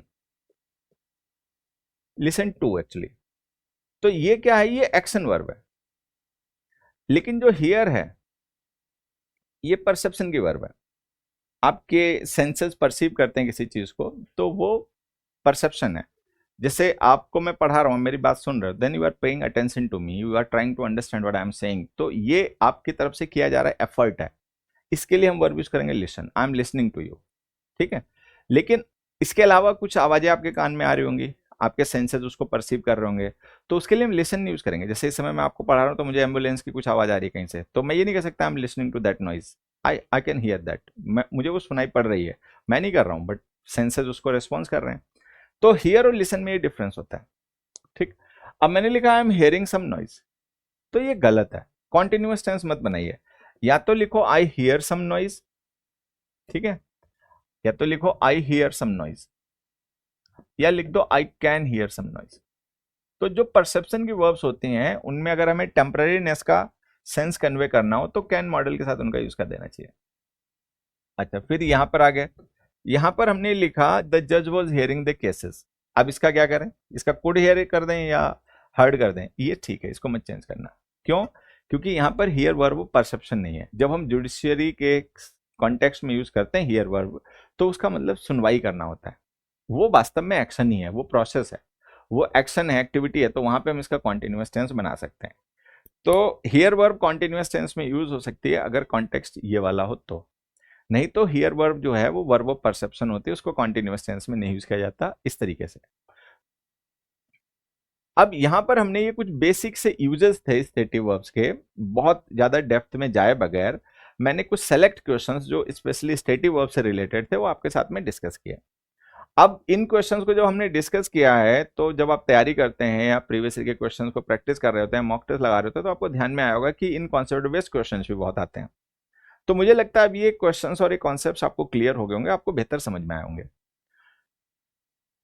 कैसा लगा इनको पढ़कर, आपको क्या समझ में आया, और आपको लगता है कि और अच्छा क्या कि हम कर सकते हैं तो वो कमेंट करके जरूर बताइए। और इसी तरीके से हम और डिटेल्ड वे में क्या स्टेटिव वर्ब्स को हमें कवर करना चाहिए जहां पे इसको बहुत ही बारीक तरीके से तोड़कर समझा गया हो, तो ये भी कमेंट करके बताइए। बाकी इन क्वेश्चंस को अच्छे से रिवाइज करिए, इनको प्रैक्टिस करिए, ये एग्जाम्स में आपको बहुत हेल्प करेंगे। इनसे हमारी अंडरस्टैंडिंग डेवलप होती है, जिससे कि हम बहुत से क्वेश्चंस अपने आप भी समझ के कर सकते हैं, हर एक चीज हमें रटनी नहीं पड़ती।